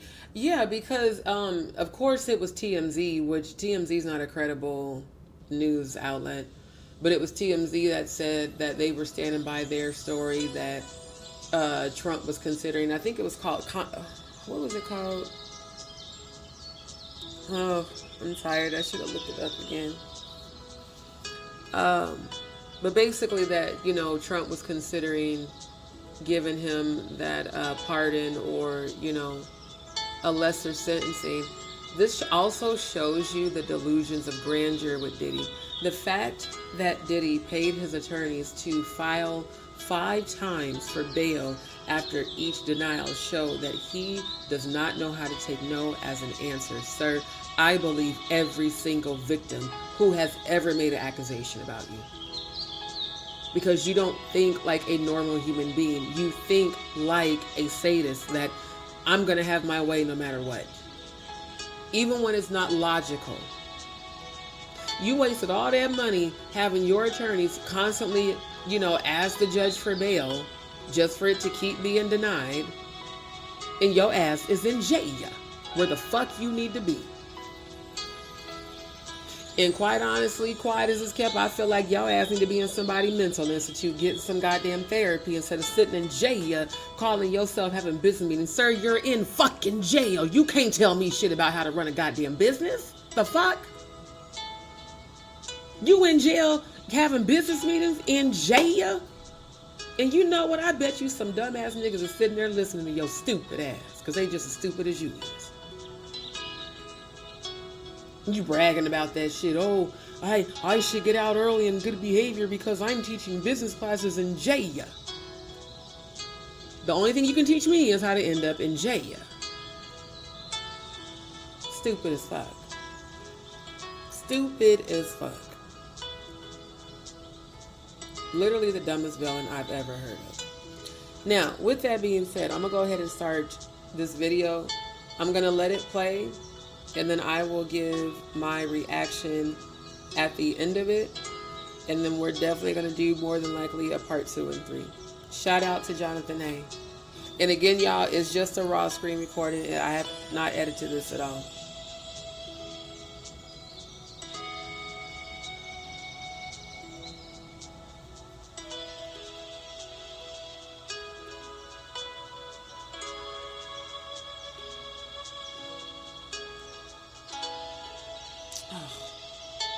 I didn't mean to do that. Hold on.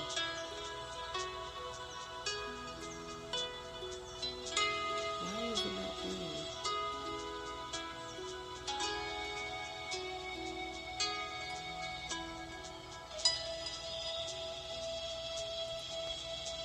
Okay, y'all, give me a second. I'm going to remove it from the stage and add it back because on my end, it didn't look like it was playing. Give me one moment. And it could be the browser. Plus, we're also in the pre-shadow period for Mercury retrograde, so this is common with technical issues.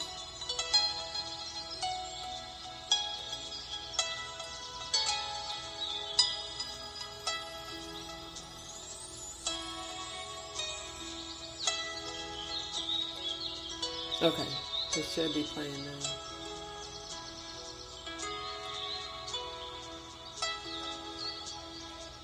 Now, I forgot to say out loud, even though the copyright disclaimer is scrolling across the bottom of the screen, all video content that I'm reviewing is for the purposes of fair use, for the purposes of education, entertainment, and investigative research.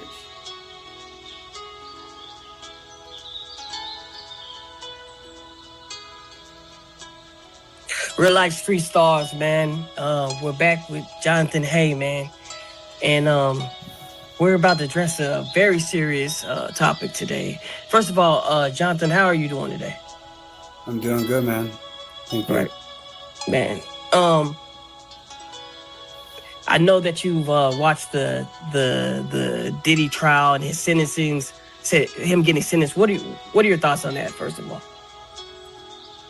I feel like it was too low of a sentence, obviously, but you know, the judge made the right call. So, I mean, the judge made what he felt was the right call. So, you know, you just have to accept it. Right. There's a lawsuit, and it's the Biggie son Jay Wallace lawsuit, right? Are you the John Doe?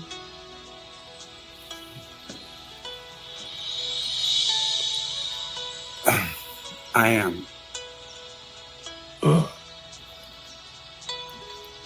So let's, you know, if you remembered from our interviews in the past, I would talk about, you know, CJ Wallace working with Biggie's son, you know, Right. with CJ Wallace working with Diddy and all that. And I think I did one interview where I was like, they need to look into CJ Wallace more, the feds. Remember I said that on your show? I remember that. And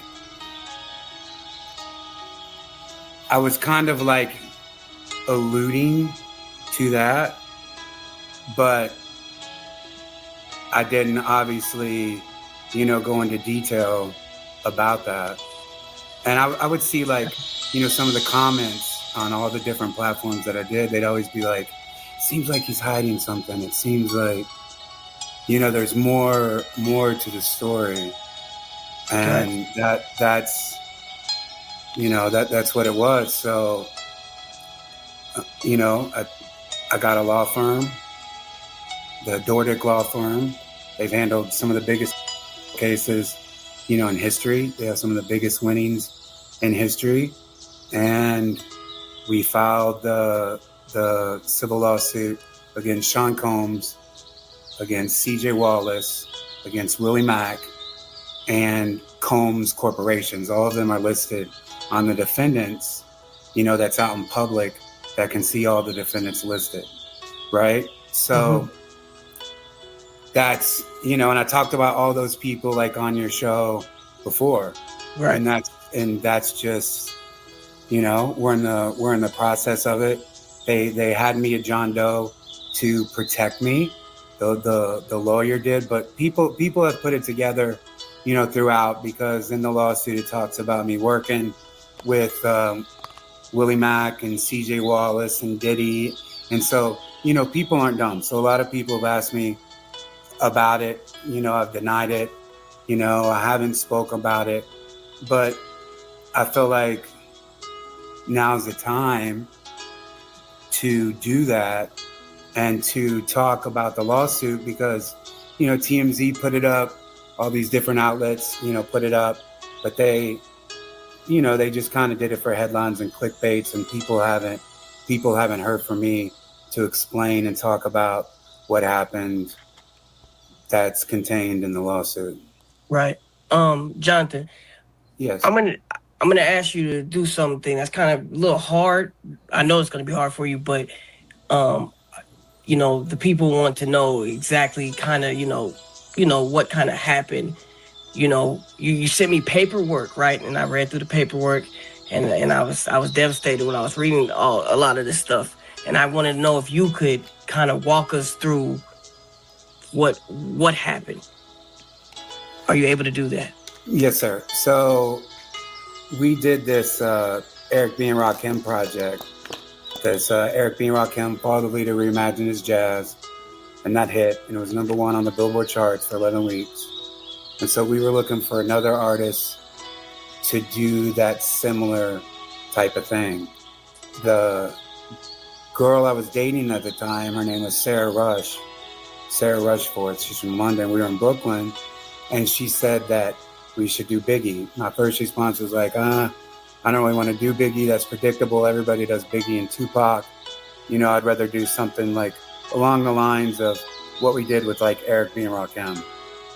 Anyways, she talked me into it. But what was weird about all that is, like, looking back, is she told me, she says, if we do the Biggie music, we could get CJ Wallace involved, Biggie's son. And I'm like, how do you figure that? She was like, oh, it's magic. We'll get him. You're a magical person. So fast forward today into looking back and going through all the stuff that we went through, that was a setup by her, because she had already known CJ Wallace. And we did this interview that you can see during the pandemic. It's still online, with me, CJ Wallace, Willie Mack, and Sarah Rush. And she, I gave her credit. I was like, it was, her idea. She said she could get CJ Wallace. She suggested that we get CJ Wallace, and then we get him. And at the time, I'm just like, yo, I'm on a hot streak. We just had the number 1 jazz album for 11 weeks.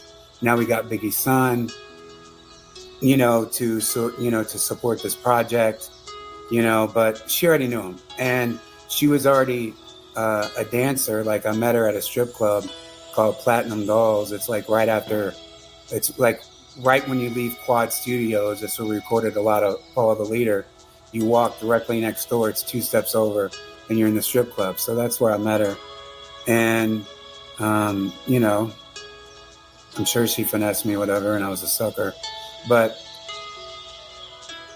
over like a 2-week period, we were at the Williamsburg Hotel, and that's when she suggested this idea about doing Biggie. I didn't think that we'd really get CJ Wallace, but we did. We recorded the album, and sure enough, CJ Wallace reaches out and was like, I got wind of the project. I heard you're doing the project. We're a big fan of Eric B. and Rakim. My dad, Biggie, the Notorious Big, was a big fan of Eric B. and Rakim. We love what you're doing. We'd love for you to come out to Los Angeles. So we go to Los Angeles, right? I rented this big house, had a recording studio in the bottom, and we meet with CJ, we meet with Willie, the vibes are good, and then they want us to meet at this warehouse. And that's what's in the lawsuit, is the warehouse that we meet at. And so we're there for about 2 hours, and we're listening to the music, we're doing photo shoots, we're partying, and we're just, chilling. And then Diddy shows up. And that was unexpected, but, he showed up. And the reason that we were at this warehouse is because that was the warehouse this was in January of 2019. No, actually February and March of 2019. And that was the warehouse that was housing all of Biggie's clothes that he wore when he was alive, right? And so the clothes that he wore when he was alive were all on these racks everywhere, like racks of all these clothes that he wore. And the reason that they were there is because they were donating them to the Rock and Roll Hall of Fame, which he was being inducted in November of 2020. So there was all Biggie's clothes. We're going through all these artifacts. I'm blown away. And CJ even says, yo, you should wear one of my dad's original jerseys. So obviously that was an honor. Here we are doing this Biggie project. And now I put on like some of his original garments.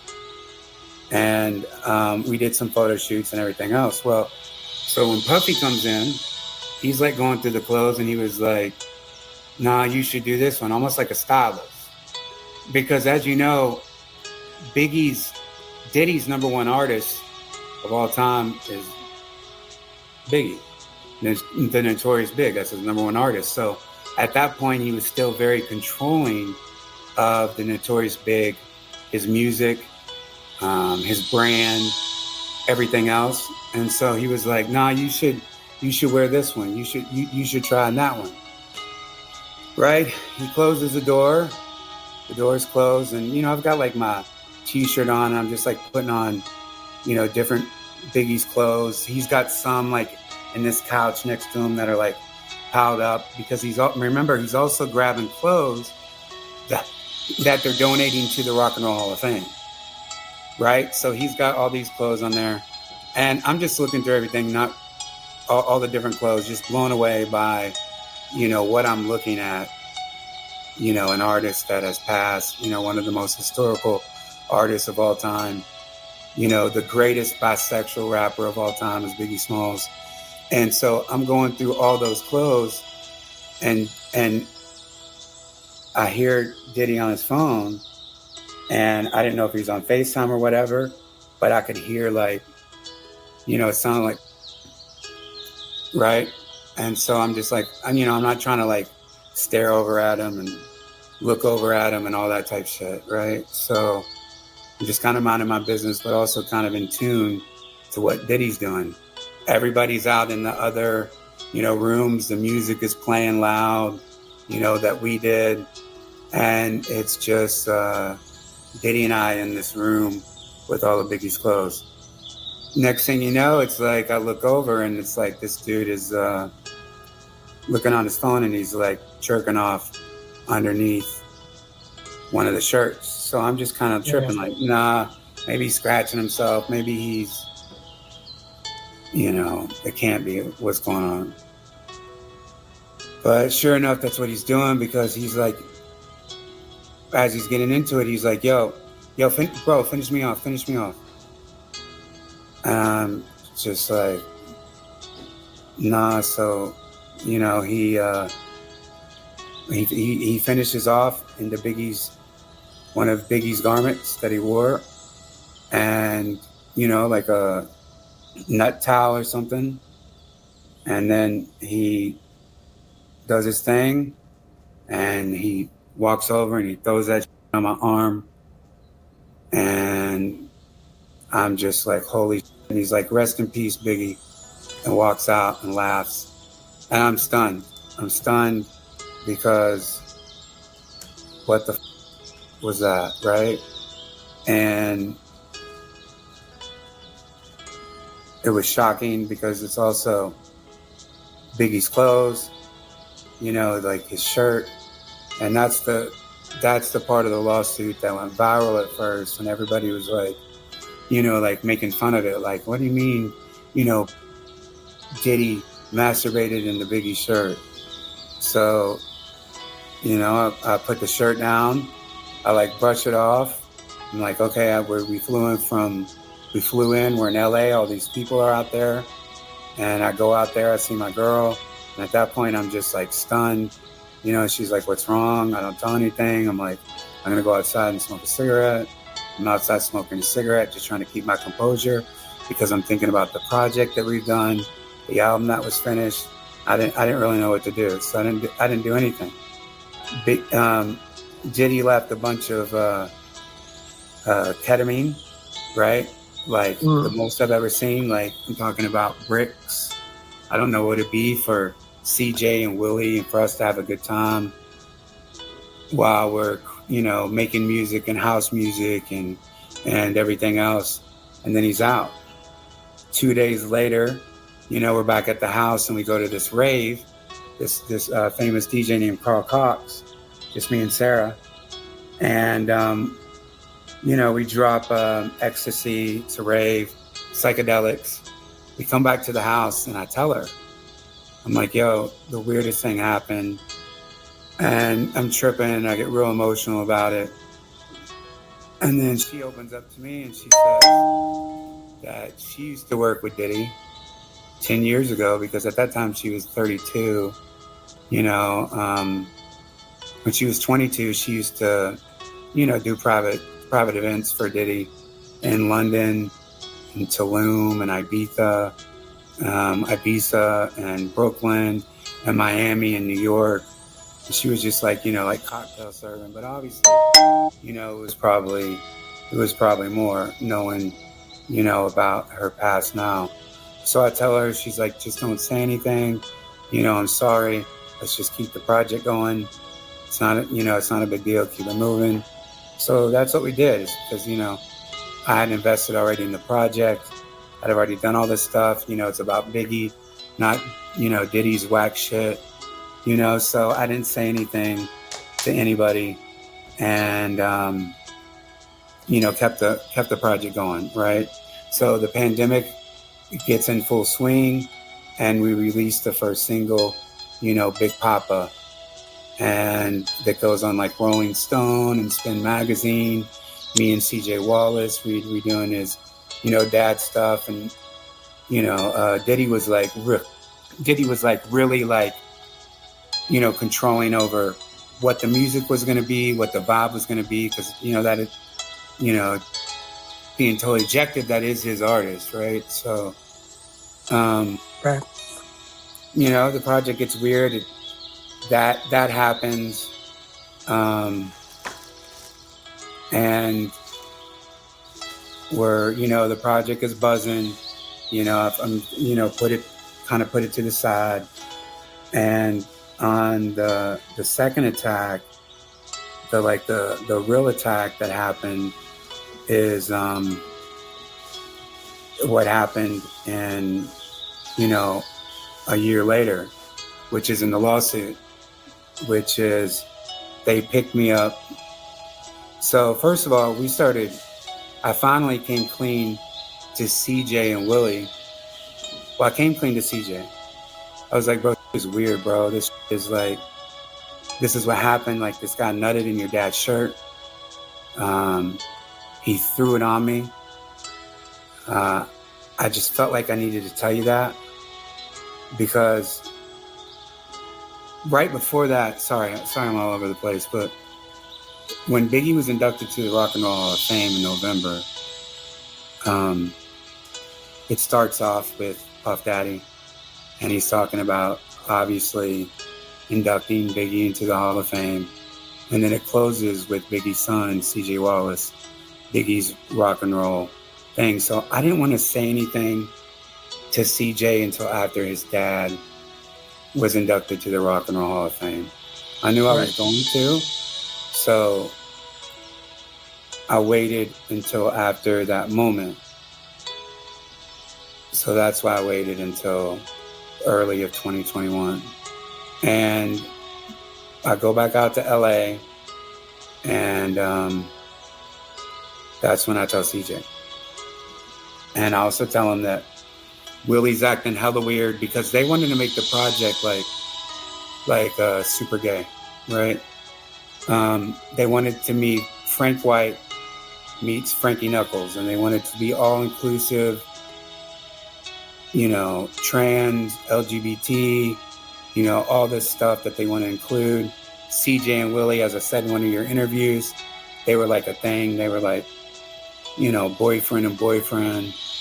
But Willie was also doing some extra like weird shit with me, and which I've talked about in some of the other interviews. And so I let CJ know, like, bro, this is what's going on. This is what's happening. Shit is hella weird. And as soon as I told him, chaos broke out. Right? And they're like, we're canceling the project. And here I am out in LA, and so I was a little shocked. Well, then CJ calls me back a few weeks later, and he says, listen, man, I got Willie with me. We want to get together with you. The project is back on. We're going to pick you up, and we're going to film you for Revolt. And we're going to, the three of us are going to talk about the project, and we're going to get it going back in full steam. So I was like, hell yeah. Willie apologized to me over the phone, said he didn't know. He thought I was gay, even though I was with my girlfriend, even though I've never, whatever. Because, I just wear weird or whatever. So he was like, basically I misread the room. So they picked me up, and that's what it says in the lawsuit. And they took me to a Revolt affiliated house, right? So in the ride over there, it doesn't feel like it's just me in the back seat, CJ and Willie. It didn't feel like, the band's getting back together. We went through a fight. It just felt very, very weird. We pulled up to this White House, and when we're walking in, we start to walk into the house, and immediately when I walked into the house, I knew something was weird. There was Biggie stuff everywhere, like all Biggie's like posters and like artwork and bad boy and everything else. And so these two of Puffy's, and I saw CJ's brother. His name is Josh Rousseau. That's Faith Evans' other son. It's CJ's half brother. Faith has two sons, CJ and Josh. I saw him. He didn't even really acknowledge me like he normally does. So I was like, okay, this is weird. These two dudes come over, and they put this COVID, this one of those weird COVID masks where they used to have the not like the regular that people would wear, like the full face that people would wear. They're pulling it over and yo, this head's so big, pulling over that's what it felt like. At first I thought it was like a COVID mask, but it was some kind of thing, and it's covering it. They get it to my stuff, but I could still see the floor and stuff under my eyes. They push me back into this room, and there's this ottoman. I fall in the back of the chair, and then Diddy's comes in, and I could hear his voice. I could see his feet, and I'm trying to look up, through these little cracks, what's going on. And he's like, you don't deserve Biggie Smalls. You don't deserve, to be with the Biggie estate. He's just going on and on and on and on and on, right? And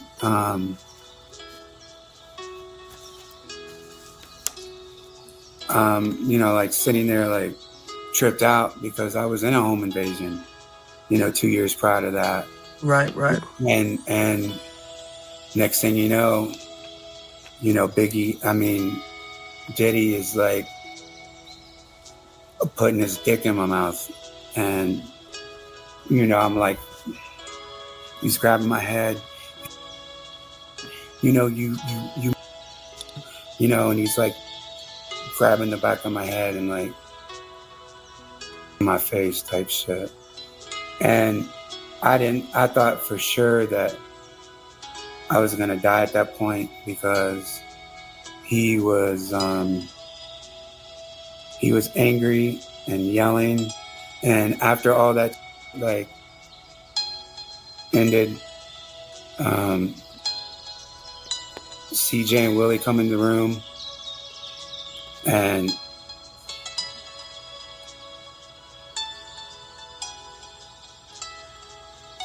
so this is the moment.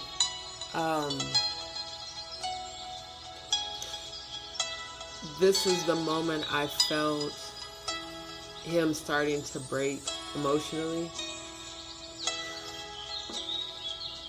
Having to speak about this, I could tell, triggered so much anxiety, because it's almost like he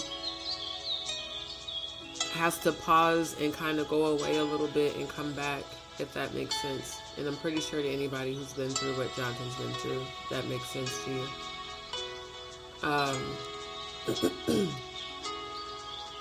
This was extremely difficult for me to watch, because I see it all over Jonathan. I see the hurt, I see the trauma, I see the fear, even in his voice, the way his voice is shaking as he's reliving it. He's like, I feel him there in real time, like there's his feet, like that. It's always more intense after the act has already happened, when you have to relive it and talk about it. It intensifies that feeling of anxiety and that panic, like, oh shit, here comes a person that just, ends up hurting me. Like, this is the part that it really was heartbreaking for me. And I was like, yeah, he's definitely not lying at all. Right, Andrew, yeah. Jonathan is the John Doe that I did the live about last month. And I'm definitely sending him healing. Exactly. That's what I'm saying. Like, this to me was groundbreaking, because it lets people really see up close and personal what it is like for a man to go through this. And it's terrible. It's terrible to know that there are so many others out there like Jonathan, that when the first time they sit down with their therapist, or even during their, regular sessions, when they're having to talk about what happened to them, the reliving it brings back up that fear, that, it's like fear mixed with anger and shock and, oh my God, they're coming towards me. Oh my God, they're about to do it. Like, that's the feeling that you go through when you're dealing with surviving a home invasion. Plus, like, I'm pretty sure when this was happening to Jonathan, the home invasion trauma was also triggered. That's what I'm feeling. I'm feeling the home invasion fear of his life about to be taken as well. And that's why, like, he goes on to say, I felt like in that moment I was going to die, because that's exactly how he felt during the home invasion. And this is what makes it that much more diabolical. That his accusation with CJ Wallace, to set him up knowing he's already been through this shit. Like, you gotta be a real fucked up person to do that to somebody. For real. Trust me when I say they are not getting away with this shit. They're not. It's so fucked up. And I'm sending you healing. Even right now, I'm sending you healing, because, wow. I could tell that CJ was surprised, maybe. I don't know. But he obviously set it up, and then he was like, bro, just smoke this blunt. And like, I just had.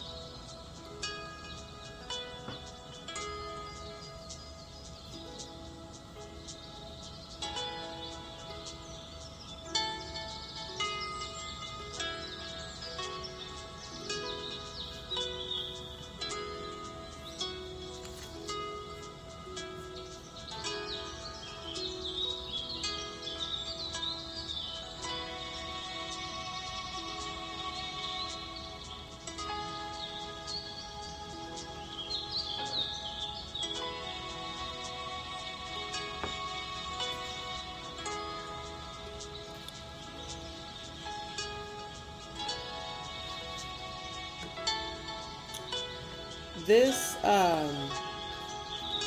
just smoke this blunt. how, you know,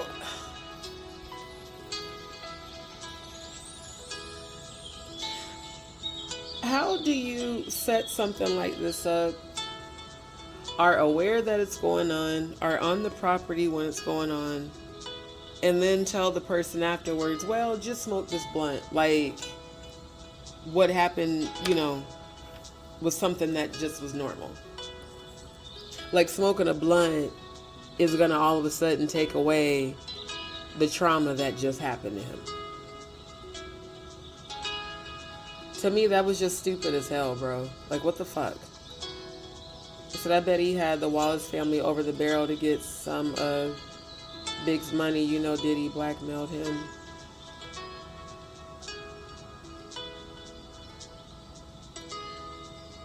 You know what?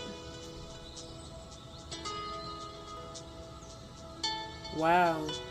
That might have something to do with it. I mean, people that Diddy violated and they haven't come forward, just think about it. They don't want to feel humiliated and feel like they're going through this.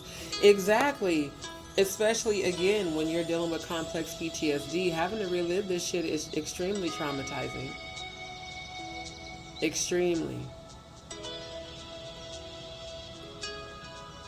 This is why I love that I have spiritual gifts I can use to aid in people's healing, because I know what that's like, bro. Like, so many people don't come forward because it is really hard for them to talk about it. And it's 1:11 a.m. on the clock. Thank you, angels, for that divine confirmation for new beginnings and awakening and alignment. Definitely, it's not easy to talk about,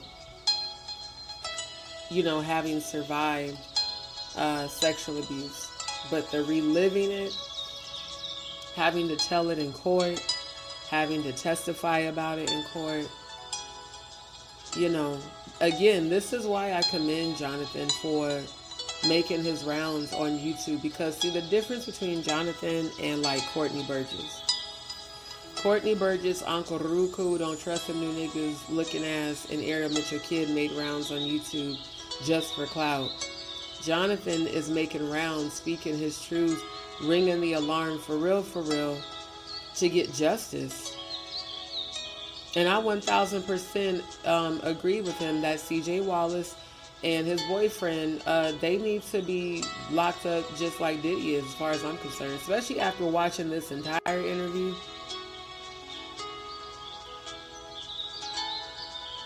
It's a lot more that needs to be locked up. A lot more. But them two need to be next. And like I said, I have a feeling that I just have a feeling somebody's gonna punch their clock soon. For real.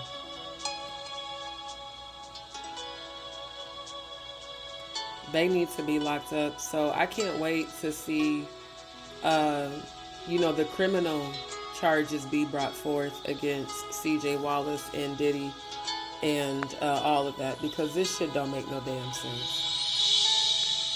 Like, y'all just doing shit.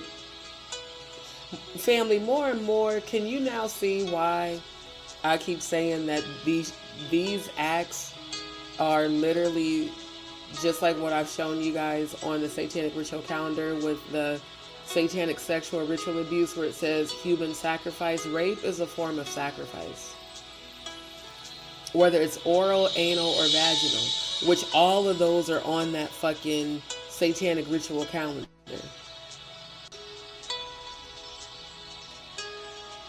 It's not just females that this happens to, it's men that it happens to a lot. Actually, a lot more than you realize. And it's a way to break the spirit. When I was showing you guys the Willie Lynch letter, wasn't that the end of last year, I think? It was either the end of last year or beginning of this year. And it detailed out how Willie Lynch told the slave masters how to buck break the male slaves, to anally rape them, to break their soul, break their mind, break their spirit, and make them submissive. That's what sodomy is. It's not consensual sex between two males. It's literally the act of rape to break that person's mind and spirit. It's a dark, sadistic, satanic form of MK Ultra. That's why Jonathan sometimes loses his breath as he's talking, because he's reliving that panic and anxiety right before the violation happened. I literally can feel him. Oh, it's going to trial. He's already filed a civil case, and I believe if he hasn't already, he's filing a criminal case. So yeah, it's going to trial. Because remember, like, y'all got to go back and watch the replay. The live I did about a month ago, I showed y'all all the articles. And it was saying that the male, and at the time it said that John Doe was already planning to sue, and, you know, the new lawsuit details. So basically, this lawsuit is moving forward, but to me, I agree with Jonathan that what's most important are the criminal charges, because the criminal charges will add. Think about it. If Diddy has 157 more people filing cases against him, and Jonathan, you know, wins the criminal case, do you know how many more people will come forward? Y'all think it's only the 157 that Busby is currently scheduling? Nah. It's way more than that. So for every victory, especially a criminal case, that adds to Diddy's sentencing, that adds to his jail time, rather. And it ensures that he stays locked the fuck up and don't never get out to ever hurt nobody else again. So I cannot wait to see it. And y'all know I'm going to continue my investigation with this. Even as we continue to listen to the rest of the interview, I'm following the case as well. And I think tomorrow I'm going to do the live about Parham versus Combs, because I received some information about some updates on that. But this particular one, I'm going to definitely be following in detail every step of the way as far as the cases proceed and progress. We don't know how many people then took their life because of something like this. Hold on. She said something like this is going to happen to them, and when something like this happens, it plays over and over. Exactly. The reason people end up taking their life is because they cannot silence those demons. They cannot silence the demons that get transmitted to them during the act of rape. That's all it is. It's a transmission of demonic energy.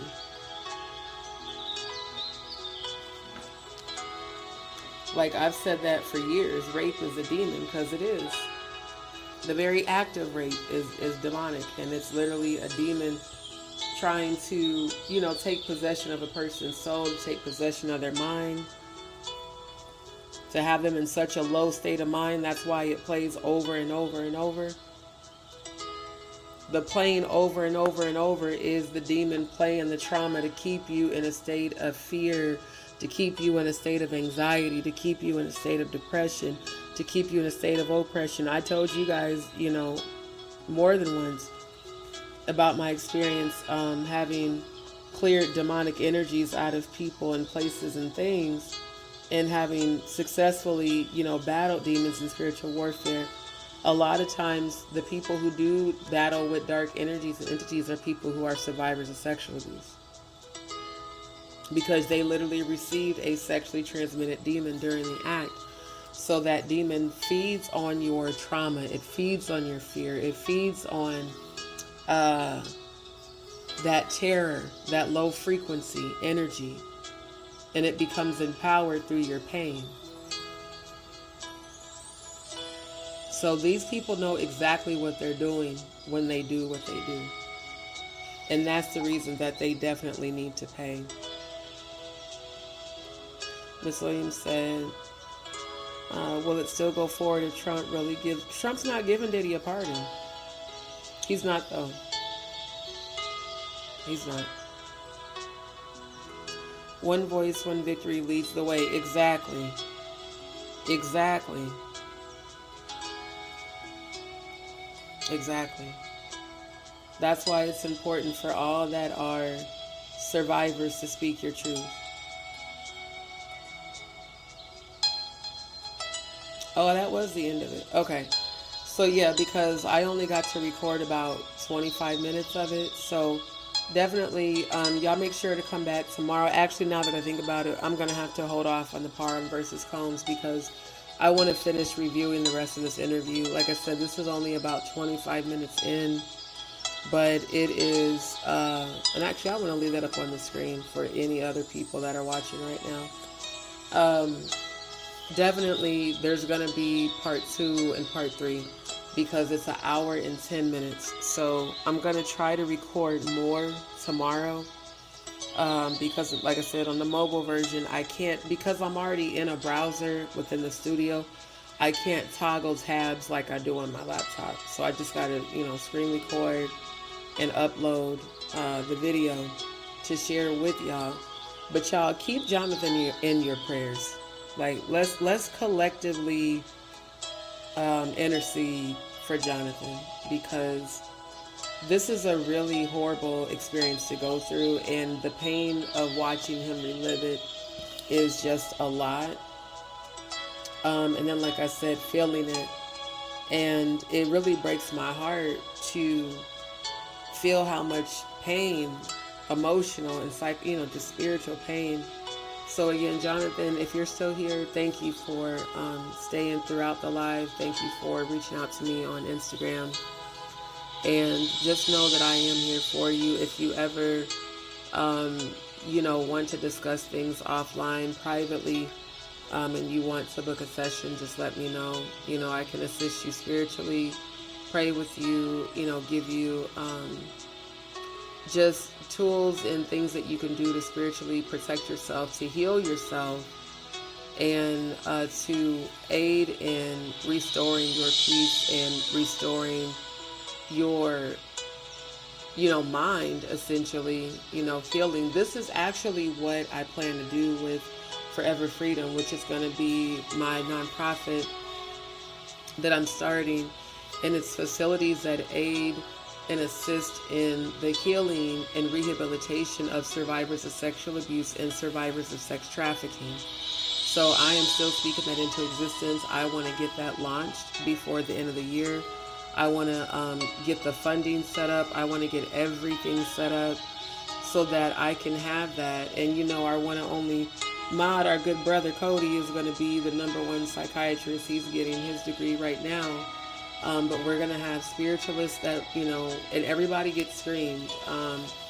Everyone background checks, and I will personally be the one selecting everybody for each facility, because these are going to be places where people can come without any, worry of judgment or any fear of anything happening to them. The whole facility will be set up to where they won't have to pay for anything at all: housing, food, therapy, prayer sessions, spiritual sessions. I want to have a place where there's a sauna where they can go and have complete serenity and zen and relaxation, get massages, just help to release all that energy. And then one-on-one counseling sessions, one-on-one spiritual sessions, spiritual cleanses, spiritual baths, like everything that just aids in healing and overcoming the trauma and raising the vibration, because it's hard when you have survived this to not live in the state of trauma, because it never goes away. There's no such thing as forgetting what happened to you. It's impossible to do that. It's absolutely impossible. So the only thing that you can do is work on your healing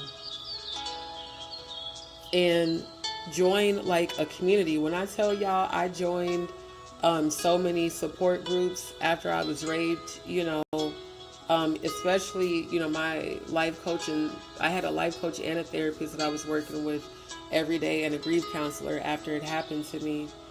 And thank you so much, Riri. I appreciate you, my love.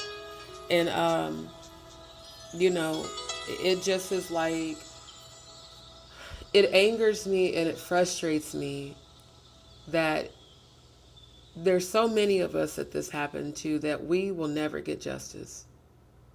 Meaning that there's those of us who the person that did this to us, won't ever be arrested for whatever reason.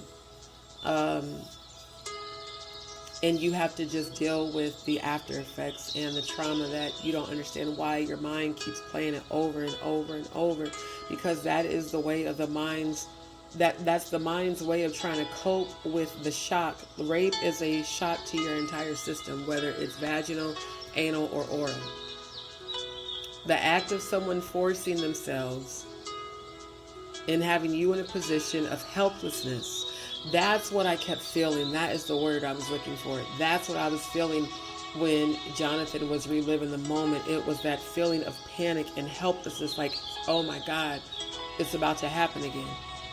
And I know that's what he feels when he goes through this.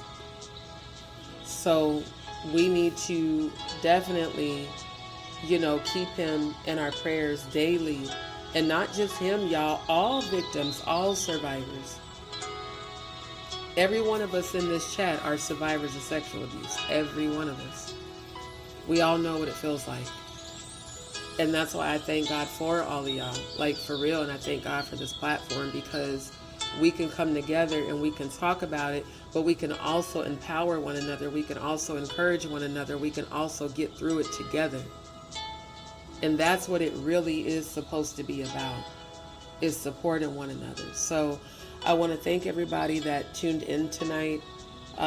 Again, shout out to Jonathan. My heart goes out to you. My prayers are with you always. And like I said, this is definitely a safe space for you and for every other survivor. At any time that, you'd like to join the panel, just let me know. I'll drop the link for you. You can come on panel. But just know that we support you here. And I cannot wait to see you get your justice.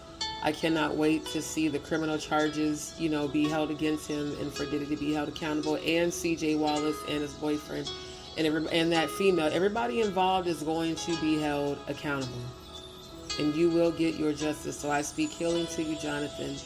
I speak peace to you. I speak joy, because the joy of the Lord is our strength. And I speak divine protection over you, your household, and everybody connected to you. Before I end the live, I do want to pray real quick. Most High, I want to thank you right now for everybody that watched this live, whether during the live right now or on replay. Thank you for the healing, not only of Jonathan Hay, but of all of us who have survived sexual abuse. Lord God, I ask that you continue to bring people to this platform so that they can receive their healing. Continue to bring them here. Those who are considering suicide, I want to speak life to you in this moment, that God has a purpose for your life. And even if you have attempted and you were not successful, it's because God has its hand over you, and your life has a divine purpose. And I thank God for you and your life and your divine purpose. And I want you to know that you are loved, you are valued, and you are appreciated.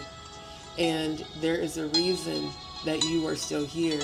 So thank God that you are still here. And I want to encourage you to seek healing. Feel free to, let us know, anybody in the chat, if you need prayer, If you're struggling, like, hey family, I'm just really having a difficult time dealing with XYZ. Here we're a family and we got you. And I thank God for every one of these peeps on this platform that always show love to our, new viewers, and to those who are survivors. I want God to heal every single person that hears this live. If you've been struggling with low self-worth, low self-esteem, feeling like nobody cares, feeling like, your life has no meaning, I'm here to tell you that you are chosen by the Most High God for a divine purpose. So you must know that God loves you. And everybody here on this platform, we will show you love as well. So I speak healing to Jonathan from the crown down to his feet. I speak healing to his heart chakra. I cancel the assignment of all the trauma that has been placed on him. I cancel the assignment of the night terrors, fear, anxiety, and guilt. I cancel that assignment off of everybody listening to this live. And I speak healing to everybody on this live. I speak healing to everybody that's going to listen to the replay. And I speak healing to those who are hurting, that your joy may be restored so you can find your strength again and walk in your power. Because what we focus on, we give our power to. So give your power to your healing. Give your power to abundance. And thank God that you had the strength to keep going despite what happened to you. And know that God loves you, and I do too. All these things I ask in your name, Yeshua, Ashayo. And I just want everybody to know that you are loved. You are valued and you are appreciated. And don't ever, ever, ever feel like God has given up on you because life has become difficult or something has happened. Walk in your power. Walk in your power and know that, you are strong and you can get through anything. So again, thank you, family, for your loyalty to the channel. Thank you for everybody that has sent prayers. Thank you. I will share with you guys tomorrow, more than likely tomorrow afternoon, a testimony. But today has been nothing but a blessing from the moment I woke up until now. And I want to thank everybody who supports this platform. Thank you to everybody who has sent donations outside of YouTube. I do appreciate that. Thank you to everybody that's been sending prayers and positive energy. Thank you. And shout out to all the new subscribers, y'all. We finna hit 7,000 if we haven't already tonight. Thank you to all the new DzPeepz. Thank you, thank you, thank you for your support. Thank you to everybody that's been watching the Drippers Bike short that I edited and uploaded over 2 years ago. That video went from having 51,000K views to now having over 57,000K. Y'all are really supporting the channel, so thank you, thank you, thank you. I do appreciate that. And for those who have not, if this is your first time tuning in, go on and, what you doing? Go on and hit that subscribe button, turn on your notification bell to all. You know you like it, her. So come on back. Like the video, like the video, like the video. Share the video to everybody. Go on and comment after the video. Give me your feedback, especially if it is your first time. I would love your feedback on if you enjoyed the show and if you received something. When I do get feedback from you guys that you guys are receiving healing and something positive from the lives, that really does something for my soul. So all feedback is appreciated, and I do appreciate you. Love you back, Riri. I know what you mean, my love. I appreciate y'all. So yes, thank you, thank you, thank you. We're going to do more praying because, like I said, we in spiritual warfare and we are conquerors, but we also got to make sure we're covering ourselves as we, go through these different transitions in life. Right now, we're all going through an awakening. That's why I kept saying 111. That's the angel number 4, awakening, alignment, and new beginnings, and stepping into your power. So I want to empower you, Jonathan, to keep going, King, and know that we support you here. And any other person that is a survivor, if you need someone to talk to, if you need prayer, if you want spiritual, advice or guidance, I do offer psychic readings as well as video consultations, both 30-minute and 1 hour. Hit me up on Instagram, follow me, DM me at JustDeeShow. And for those that would like to book a consultation or a psychic reading, I am offering a special this week. The 15-minute psychic readings over the phone are only $33.33. And for a 30-minute video consultation, it's $88.88, which is the angel number 4 abundance. 333 is the angel number 4 divine new beginnings and powerful manifestations. letting you know that you have the ability to manifest the life that you've always dreamed of. And 8888 is infinite abundance. And for the 1 hour video consultations, it's 177777777 being the double number 4, the angel number 4, new beginnings, but also you stepping into your spiritual gifts, you know, coming into knowledge of spiritual gifts. A divine alignment is what 7777 represents. So I choose angel numbers for all of the booking amounts, and I do have availability all the rest of this week due to a blessing that I received today, and I just want to thank God for that, you know, so I don't have to you know, deal with situations I recently was, and now I can focus solely on the bookings, the consultations, editing, and the lives. So for anybody that, you know, like I said, if you want prayer, if you need someone to talk to, if you need spiritual advice, if you want a psychic reading, if you want to book a consultation, I am a psychic medium for those that don't know. I'm an empath, clairvoyant, clairaudient, clairsentient, claircognizant psychic medium. I was born with these gifts. I have over 35 years experience aiding and assisting people in their healing, awakening, specializing in childhood trauma, overcoming that. Also, I do ancestral channeling, and I can also channel from your childhood and help you find clarity on things that happen to you, as well as see what you're presently dealing with and what's coming towards you. And then, of course, you know, like love and relationships, yes, I do that as well. But I'm more focused on healing because that is my divine soul's purpose as a healer. I'm a high vibrational high priestess. I do not... I don't participate in, you know, any sort of dark magic, you know, curses, hexes, voodoo. I actually help people eliminate those energies, and I help to clear those energies. So if you're a person who feels like somebody, you know, put dark energy on you, because I've had some people reach out to me like, man, I think somebody put a curse on me. Can you help me? Yes, I absolutely can. So feel free to reach out to me, and like I said, I can assist you with that. And I'm always praying for us. You know, I'm always praying for all of my DzPeepz. I'm always praying for the collective healing of all, because a lot of us are going through things right now, and it's all about, you know, healing and overcoming the trauma. So there it is. So yeah, for those that would like to book a reading or, you know, a video consultation, so essentially you'll be on panel with me. We'll be on the same panel.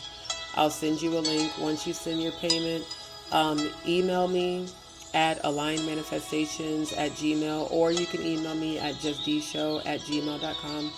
And sending your payment amount is what starts the booking process. So that officially solidifies your booking. Email me, send me a screenshot of the payment that you sent, and let me know, you know, hey D, I want to book a 30-minute video consultation or a 1 hour video consultation. Now for those two, your first 5 minutes are free. So if you book a 30-minute, you technically get 35 minutes. If you book a 1 hour, you get 1 hour and 5 minutes. The first 5 minutes free does only apply to the video consultations, not to the 15-minute private reading. You do need to be on Instagram, because for the 15-minute private reading, I'll actually call you on Instagram, and we'll do that over the phone. So you can pay through CASHAPP or PayPal, and then email me as well. And for those that would like to donate to the channel, the reason that I do not use super chats or super stickers is because YouTube takes up to 40% of every one of those, and the memberships, they take up to 60%, and they don't release those funds to you immediately. As well as people have been reporting that their IP address and payment details and billing addresses were allegedly being leaked through the membership. So if you'd like to donate to the channel or send financial support to the channel, you can send that to my Cash App, scrolling across the bottom of the screen, $, JustDeeShowOfficial. It's also pinned in the chat. So for those that would like to book a session or a reading, just let me know, and as soon as I receive your payment, I will get you scheduled. So again, DzPeepz, thank you so much. And just so y'all know, I am an editor, and yes, I designed that flyer, and I do all the editing on my channel as well as on all of my social media. I actually enjoyed putting together the thumbnail for tonight's live because it gave me a chance to explore Jonathan Hayes' website and explore more on his Instagram and put that together. So, family, I love y'all. I appreciate y'all. Thank you. And again, for those who have not, if it's your first time tuning in, thank you for tuning in. And welcome to D's World. Thank everybody for watching tonight. For the first time viewers, again, go on and hit subscribe. You know you like it here. We love you here. Go on and hit subscribe right now. Hit the like, hit the like, hit the like, because I know you like it here. And share this video, share this live. Family, I love y'all. We'll be back tonight for part 2. Y'all stay tuned. I'm definitely not going to do the TikTok live because it's late and I'm tired, but I'll probably do it during the day tomorrow sometime in the afternoon. And I'm going to be doing another live in the afternoon. I'm going to be talking about encouragement, manifestations, as well as us preparing for this mark of the beast that is supposed to be coming by 2028. It's just time for us to get prepared. And all of this is what I was shown in heaven, and that's going into my movie that I'm producing and editing and writing right now, God versus Magog. So y'all stay tuned. Y'all stay tuned. Again, y'all don't forget to go subscribe and follow me on Rumble, because that's where we're going to be continuing to do the Pizzagate watch parties, and all of my completely uncensored content is on there. So don't forget to subscribe and follow on Rumble. So family, we will see you back again tomorrow night. Thank you so much, Riri. Shout out to all my DzPeepz that participated in the chat tonight. I love y'all dearly. And y'all come back tonight. Y'all have a beautiful day, family, okay?